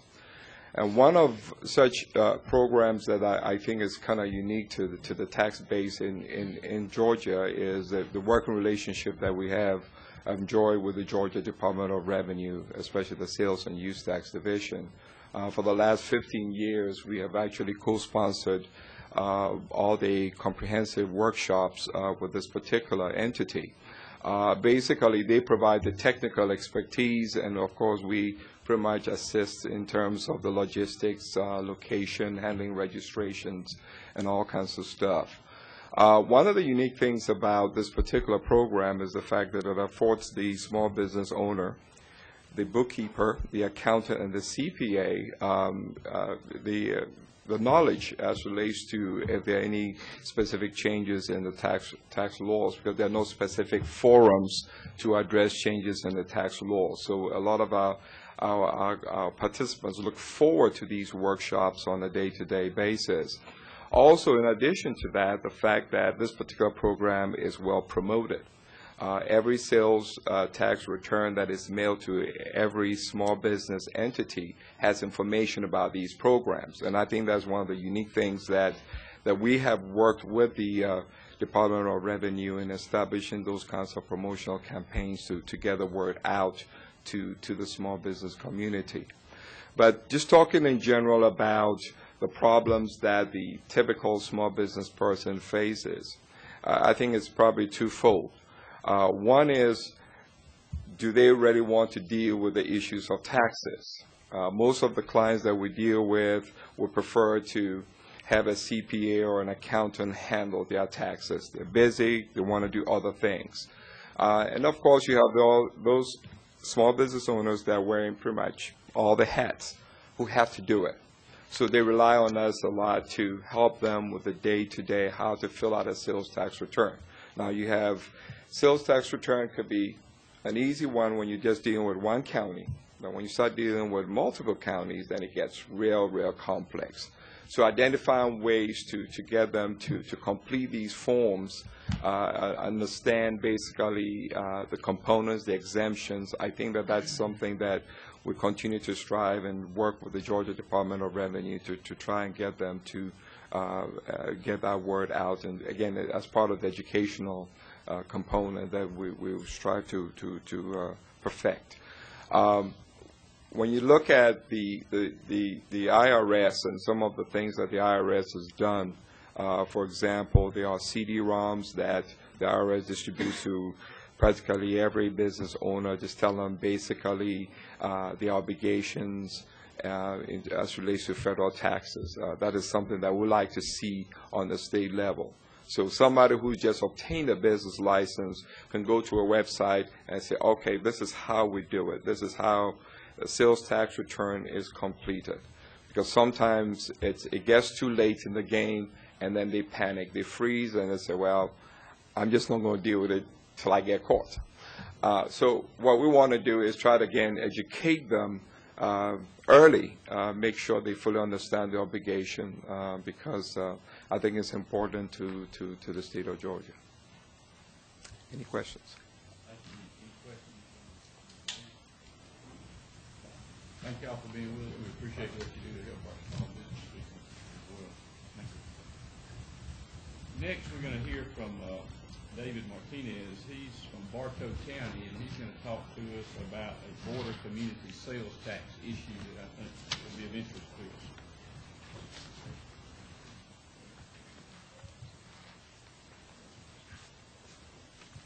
How you doing? Thank you very much for letting me speak. As he said, my name is Dave Martinez. I'm from Bartow County. I own a Suzuki dealership, motorcycles, ATVs. We sell Suzuki, Arctic Cat, Chemco, and Cumberland product. Currently, the Georgia Motorcycle Dealers Association is estimating that the state of Georgia is possibly losing about $2.9 million in potential tax. Most of that's related to sales tax. Some of it would come from payroll taxes from additional employees. But as a body, we're losing up to 30% of our off-road vehicle sales to out-of-state, and that number is huge. It could be about 4,000 units or about $34 million in revenue. Part of the problem, or the main problem, is if you live in Georgia and you go to Tennessee or Alabama or any of the border states, you don't have to pay tax. And when you come back into the state, right now there is no way to track the unit. So they go up, they buy it tax exempt, they come back into Georgia and they never register it. So Georgia loses the sales tax. We lose the sale. As I said, we're thinking it's about 4,000 units per year, which is it's a large number. It's about 30% per dealer. At a recent meeting with the Georgia Motorcycle Dealers Association, we came up with an action list. We've got a lot of items on there, most of which are related to tax. But the one that went straight to the top is we need to do something to regulate this, to level the playing field so we're not losing these. Many of you folks in here own businesses, so you know how it is. It's tough, like they were just saying. You wear 27 different hats. You do a little bit of everything. You don't really have the time to go out and chase all the tax stuff and learn how it all works. The customers don't know either. A lot of them just aren't educated. They go out of state and think, well, I don't need to pay it. They don't think about, the state of Georgia needs their tax money. We can't keep up. The dealers that are doing this out of state are spending huge money on advertising. One dealer in Tupelo, Mississippi, Lake Hill Motors, they're 326 miles from my store. They spend $55,000 a year to advertise in our local trader, the ATV trader publication. Great Outdoor Store in Tennessee, 376 miles away, spends about $30,000. The worst one is in Tennessee. They spend $130,000 a year in advertising in Georgia. And I brought some examples of what they do, and they make these nice big, go to Tennessee and buy and save 7%. They're inviting our residents to leave Georgia, take the business from us, go to Tennessee, and not pay the tax. Some people say, well, as a dealer base, you need to compete with them, advertise, educate your customers. We just don't have that kind of money. These folks are selling, the one in Tennessee sells 8,000 units a year. He's in Chattanooga. Do the math. There's not enough people up there buying ATVs. They're coming from right here, and they're going right through Bartow County to go up there and get them. What we've come up with, well, last year, House Bill 1004 was written. It didn't pass, but it addressed the registering of ATVs and off-road vehicles, but it also had a bunch of safety issues with it. I printed it out for the last couple of weeks and was giving it to customers and to my employees and said, guys, what do you think about this? The resounding response was, it's too complicated. It's just more taxes, and we don't want to pay more taxes. And trust me, I'm not here saying I want to pay more taxes, but it's revenue that we need to get that's sales tax. So I went to my customers and I said, well, what can we do to make this easier? What do y'all suggest? We'll take all the safety issues off. The Consumer Product Safety Council has a lot of strict guidelines. When we as a dealer sell an ATV, we have to follow these guidelines. If we don't, we can get fined, get stiff penalties, or lose our franchise. So we stick to those. The federal government's got guidelines that address the safety issues. The ones that Georgia had were more stringent than both of those bodies. Personally, and from what the customer said, let's let the federal government and the Consumer Product Safety Council handle the safety issues. Let's just look at this. And then the customers that would respond positively to paying tax, that understand that it goes to paying for schools, paying for the police department, paying for the roads you drive on, came up with this idea with one of my employees. Why don't we do, Nevada's got something similar. If you buy it from me here in Georgia, we pay the tax. We get a little green sticker that goes by your serial number. We affix it to the unit. Doesn't cost anybody hardly any money at all for the little bitty sticker. We record the number, we send it into the state with the tax. It'll do two things. When people buy in Tennessee, and the police departments around pull over people with ATVs during hunting season, they're checking for licenses, and also because so many ATVs are stolen. They're checking the serial numbers. They're going to look and see that serial number, and they don't see the little green taxes paid decal. They just kindly remind them that they need to pay the tax, record it, and then follow up with them. It's a way that we can pursue getting some of this up to almost $3 million in sales tax. Last night or this morning talking with somebody, he said, well, what about the golf carts, which is something I never even thought about. All the golf carts that are being sold now, they're non-registered too. There's no sales tax being collected on those if they're bought from out of state. But the system that we came up with, everybody said, the people that I bounced it off said it's too simple. It just makes too much sense and it's too easy. No one's going to buy it. I don't know if it's the perfect system, but a system needs to be put in place to recoup this money, to protect. We've been talking about small businesses in Georgia. I mean, it's tough out there. Everybody that owns a small business knows. You cut, during the summer, you turn the air conditioner down a little bit. During the winter, it's a little bit cooler. You just throw on an extra jacket. You're trying to save money. So at the end of the year, hopefully you made at least a little bit. If we could, as the dealers, if we could recoup that 30% of the business we're losing, our fixed expenses are already done. That's our profit. Now we can expand. When I go to dealer shows and talk to folks, where are you from? I'm from Atlanta.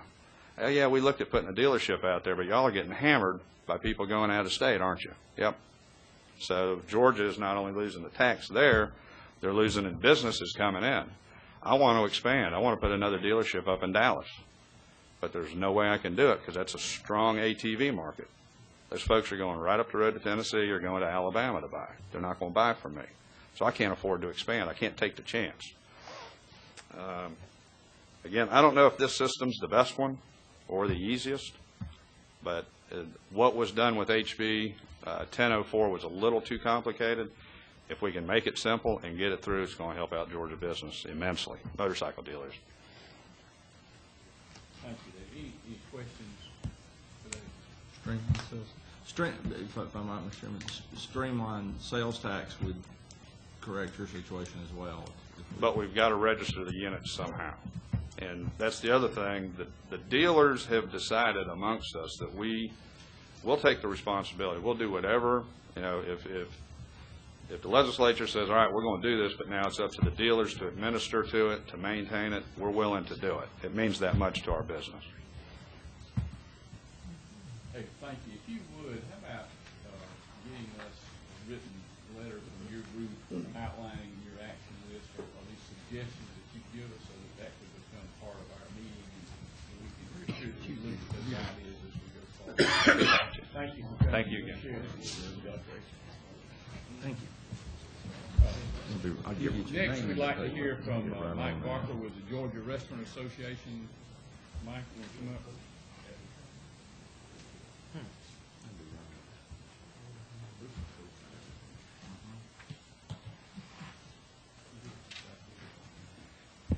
Thank you very much, and good morning. I'm Mike Backwer. I'm here today representing the Georgia Restaurant Association.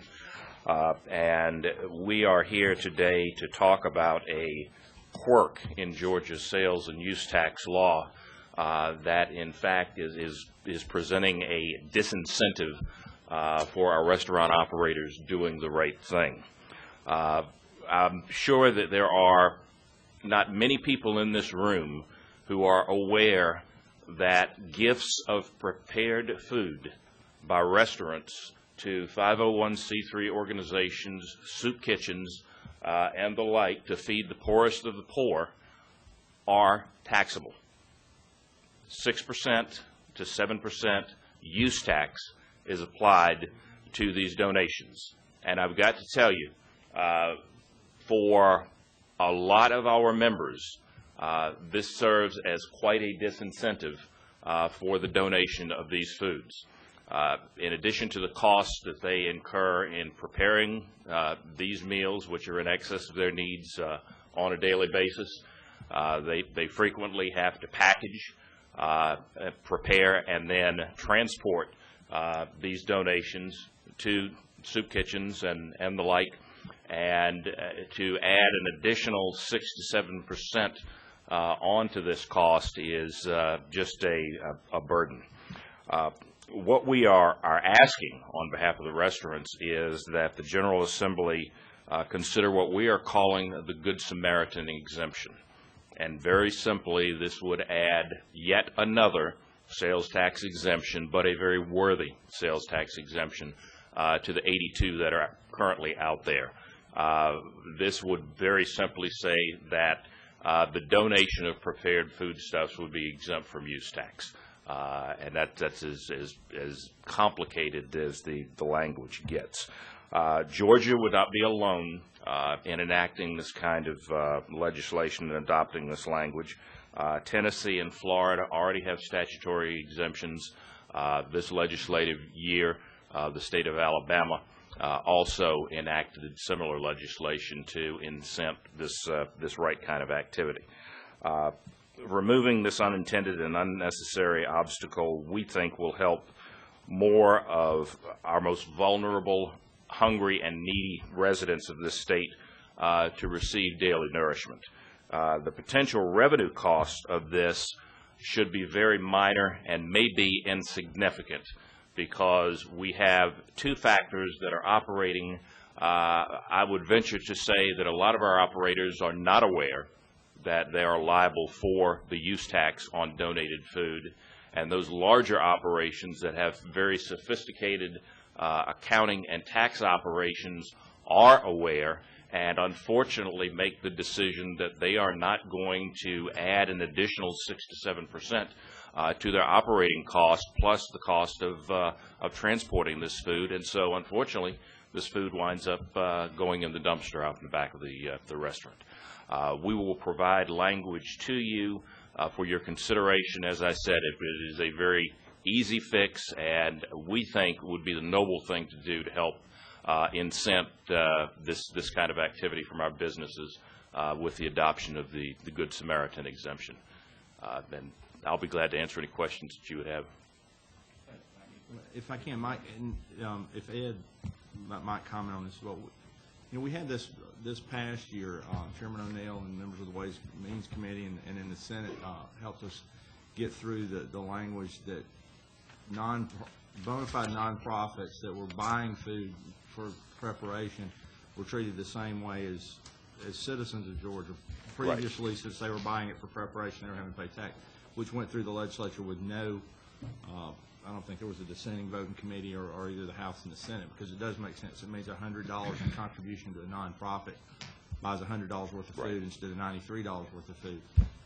Ed, does that wouldn't stretch with a policy decision to cover this till we could get to it legislatively? If that nonprofit were to,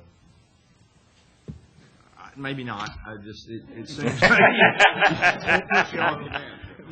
make him answer the. I think to answer your question, Mark, I don't think it would stretch. There are a number of things that all businesses, a lot of businesses buy and then donate to nonprofits. Right. This is just one of those. Right. So I think it could be, unless you specifically exempted the donation to a nonprofit, which is not the case with you. You allow nonprofits to go out and purchase things for their own use. This would be a restaurant buying their own food, and they got food left over, and they want to donate it to a nonprofit with no charge. So it's use under our right, laws, use for them, so you have to have a specific exemption. And there's a lot of items that are donated that way. Some donations are exempt, like the university system. And I guess I'm just trying to find out, because, and I certainly don't want to do anything against our statute, but if that nonprofit were to buy that food from the restaurant under the current law for $1, would that not kick in the statute and they would be able to buy it tax-free and they wouldn't be able to? No? Okay. Generally not, because prepared foods aren't under the normal food. Right. Fair enough. This rule that the Department of Revenue operates under, I think, dates back to 1965, and it defines that the use tax applies to the cost of property purchased originally for resale and later used as a gift. The language that was adopted this year exempts sales of eligible food and beverages to a qualified food bank, but it does not address prepared food, and so that's what we're asking. Fair enough. Any other questions? Well, Mike, I'm sure we depend on you to provide us with some language. Absolutely. All right. Thank you. Thank you very much. Our last presenter today is Dr. David Sokos from Georgia State. He has met with us before at a couple of our other meetings and has sort of brought everything together and framed the subjects and issues and things that we've been interested in. And David, certainly you being last is not a reflection of the fact that we wanted you to be last. We wanted you to be sort of wrap up everything for us, and we thank you for coming and being with us as you have in the past. Thank you. Thank you for having me again. I'm not sure I can do a great job of wrapping up, but I'm going to try. And then I want to talk about some issues about the border tax issues. To remind you, a couple of meetings ago I came and we talked about tax collectability. I handed out some overheads, but we've written up that document, and it's now in process to be published, and we'll get that to you as soon as we can. I actually talked to Ed Manny about some of the numbers we had in it, and he's going to share his numbers, and we're going to probably do some modifications.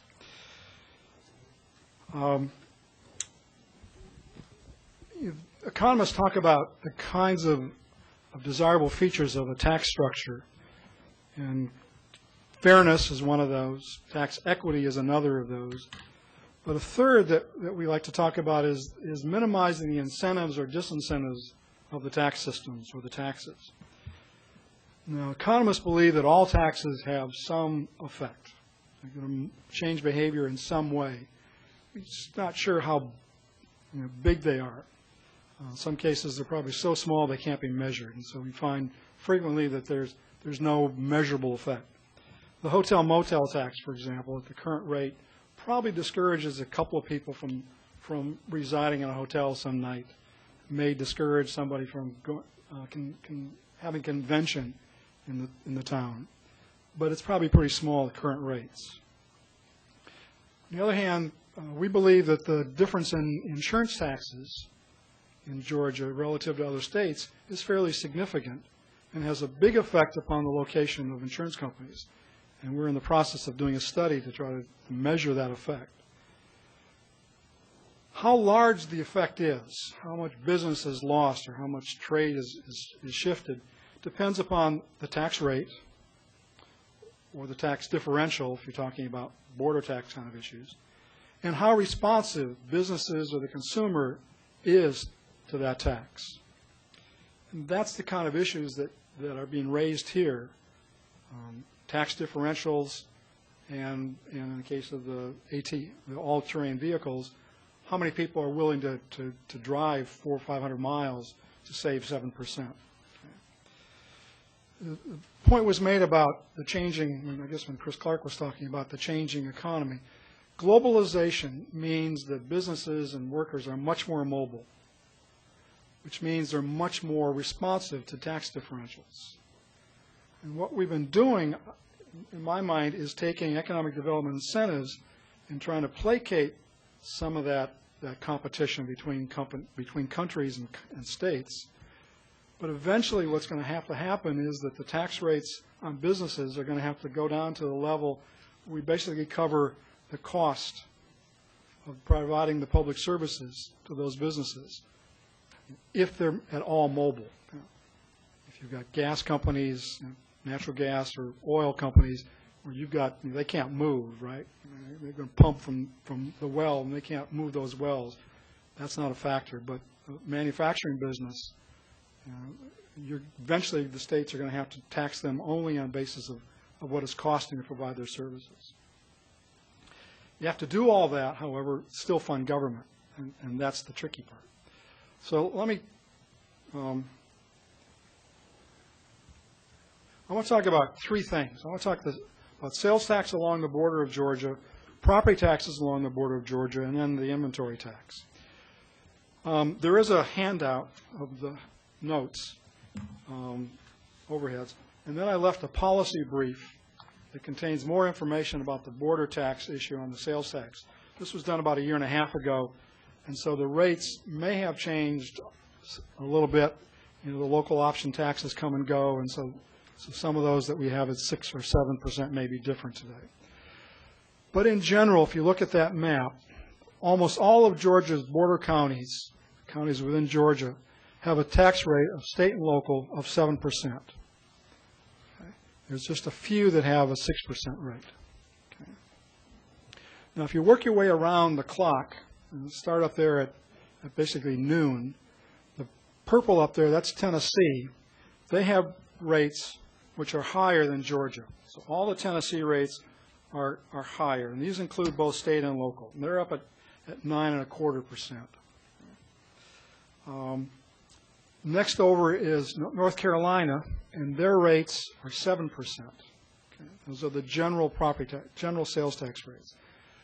They tax food at less than 7%. They tax food at 2.5%. Georgia taxes it basically at 3%, the local tax. Along the South Carolina border, they're generally at a lower tax rate than Georgia. Okay. They're at 5 and 6%. The big blue in Georgia is Burke County, and just above that is Richmond. So you see that Richmond is at 7%, and across the border it's 6%. So that's one of the big centers of population where there's a tax differential. Go down to Florida, and Florida is either at or above what Georgia taxes. Okay. They're at either 7 or 7.5%.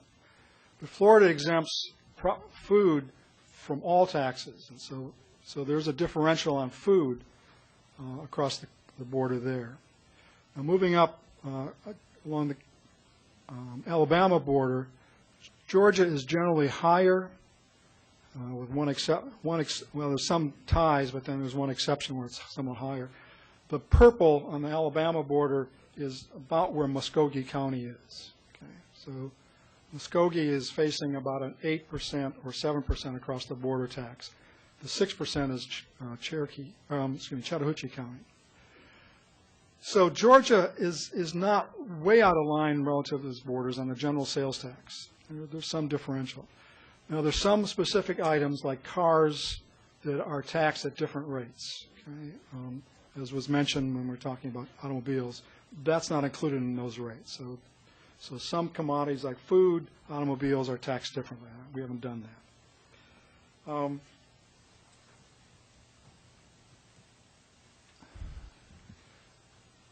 There's been a number of studies that have been done in other parts of the country trying to measure the effect of tax differential on cross-border shopping. That is, people in one state or county shopping in another county simply because of the differential tax rate. And generally, these studies find that a 1 percentage point difference, that is 5 to 6% or 3 to 4%, results in a sales tax, in the sales tax, results in about a 1 to 6% decrease in sales in the higher taxing jurisdiction. Most of the estimates are down around the 2 to 3%. 6% is sort of an outlier. Okay? But that gives you a range of the kind of responsiveness. Now, that responsiveness depends upon the accessibility of the county and the taxing, and the income of the taxpayer. Okay? Accessibility along most of Georgia borders is not bad. You have the Chattahoochee River and along the Alabama border, and that's harder to cross. You've got Savannah River, which is harder to cross. So you've got some issues there. You've got issues of where the retailing is along the border, other than Augusta, Columbus, and then Chattanooga, you don't have major concentrations of retailing along the border, and so there's not a lot of opportunity to do that. If you do a quick calculation about what you could save by traveling, using the IRS cost per mile figure, 44.5 cents, if you took a 10-mile round trip, you would have to purchase $445 of sales to save money on a 1% differential. It would cost you more to make the trip than you'd save in sales taxes. Even if you took a $3 a gallon gasoline price and 20 miles to the gallon, you'd have to have a sale of about $300 before the tax differential pays for that additional gasoline. So smaller packages, smaller items are not likely to be affected by this cross-border if the transit is all lengthy. If you go to 7% difference, you just multiply that by 7 times, and you can see why you could travel quite a ways for larger commodities. So there's not a huge amount of difference across the border, and we don't think that there's a lot of responsiveness in general. The property tax differential, this is a work in progress. We've been trying to calculate property taxes along the border in all the counties, like we do with the sales tax. It's much more difficult because of the complexity of the property tax. We've got to figure out the assessment ratios, which vary by product or by property. We've got to figure out the rates for counties and cities and school boards and so forth.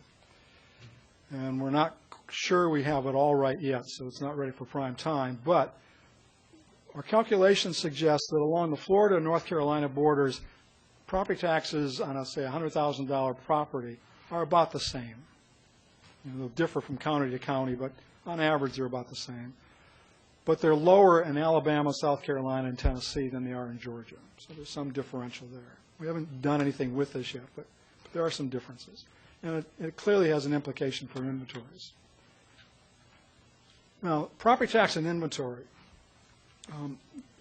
We calculate that there's 12 states that tax inventory. There was a survey done by IAAO back in '99 that said there were 15 states that tax inventory. There was a study that was published in State Tax Notes last year that said there were 13. We've calculated, we've gone through the law, we find 11, so we split the difference and we say there's 12. Indiana is doing away with it. Some allow local option, much more so than we do with the Freeport. There are no border states that have an inventory. That's been stated before. But most of the 11 or 12 states that have inventory taxes are in the South. Okay? Texas, Louisiana, Mississippi, Kentucky. We did some calculations, and inventory accounts for about 5% of the tax base for property tax purposes. And that would lead to a revenue loss at the local and state levels of somewhere between $250 and $300 million. We haven't done that calculation. ACCG has done that, and they get $270 as the revenue effect. So it's fairly significant. 5% is not a big number, but it's applied to a big base. We also calculated the inventory as a percent of the base for all the counties for which we had data. There were 2 counties which we do not have the property tax records. You see that for most states, for most counties, inventory is less than 6% of the property tax base. But there are 6 for which it's 10% or more. So for some of them it's fairly significant. I don't have the names. I didn't bring the names of the counties if you have that question. But it's a significant issue. We don't know how important it is. There was a study that was done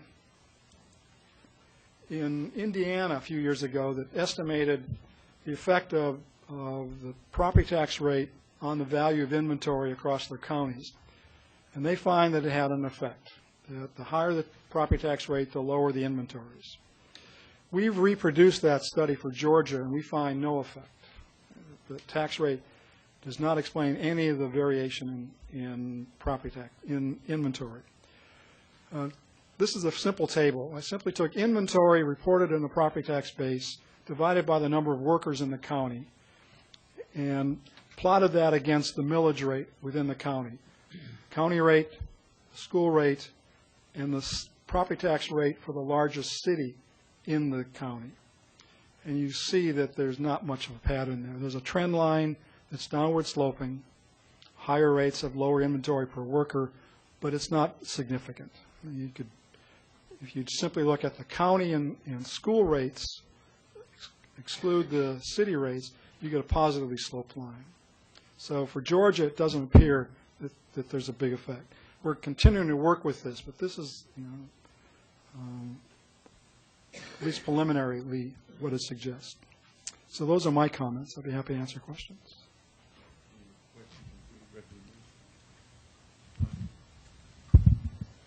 What is, this is information for me, but what is the history, what was the beginning of the inventory tax? What started the inventory tax? That's the history of the property tax. The property tax originally was based upon units, number of cows you had, the number of acres, the number of slaves. That's what calculated was the base of the property tax. In the 1900s, that changed to a value base. So we have an ad valorem tax. And at the time, the base was everything. So all property, tangible, intangible, personal, and real property was taxed. Household furnishings were taxed. That was part of the base. Over time, the base has shrunk. Household personal property, sofas and pots and pans, that was eliminated. You really couldn't figure out what the value was or how much people had. That was eliminated. We've eliminated, over time, the intangible tax. We no longer tax the value of stocks and bonds and checking accounts and so forth. We've eliminated, a lot of states have eliminated cars from the base. A lot of states have eliminated manufacturing equipment from the base. And now a lot of states have eliminated inventory. So it started out with a very broad property tax base, and what's happened is it simply shrunk. It wasn't that we added inventory. It's that other states eliminated inventory as they shrunk the base.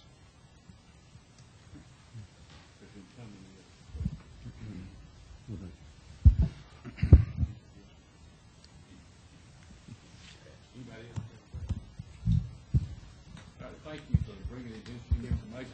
One thing, let me ask you to make sure I understood something that you said. I think you said no bordering state has inventory tax to Georgia. Is that No bordering state taxes inventory in the property tax. Thank you very much for that. Appreciate it. Informative presentation. Have a question out here? Well, I was going to add to what the gentleman just said. Representative Stevens will remember that when we met in November, there were business owners in who came and addressed the meeting who built their distribution centers and warehouses across the river in South Carolina for exactly that reason. There are other distribution centers. One gentleman mentioned my company, the home office in Florida, is considering building a mattress and box spring manufacturing facility. One of the things they have to take into consideration is if they build it in Florida or any other bordering state, there'd be no inventory tax.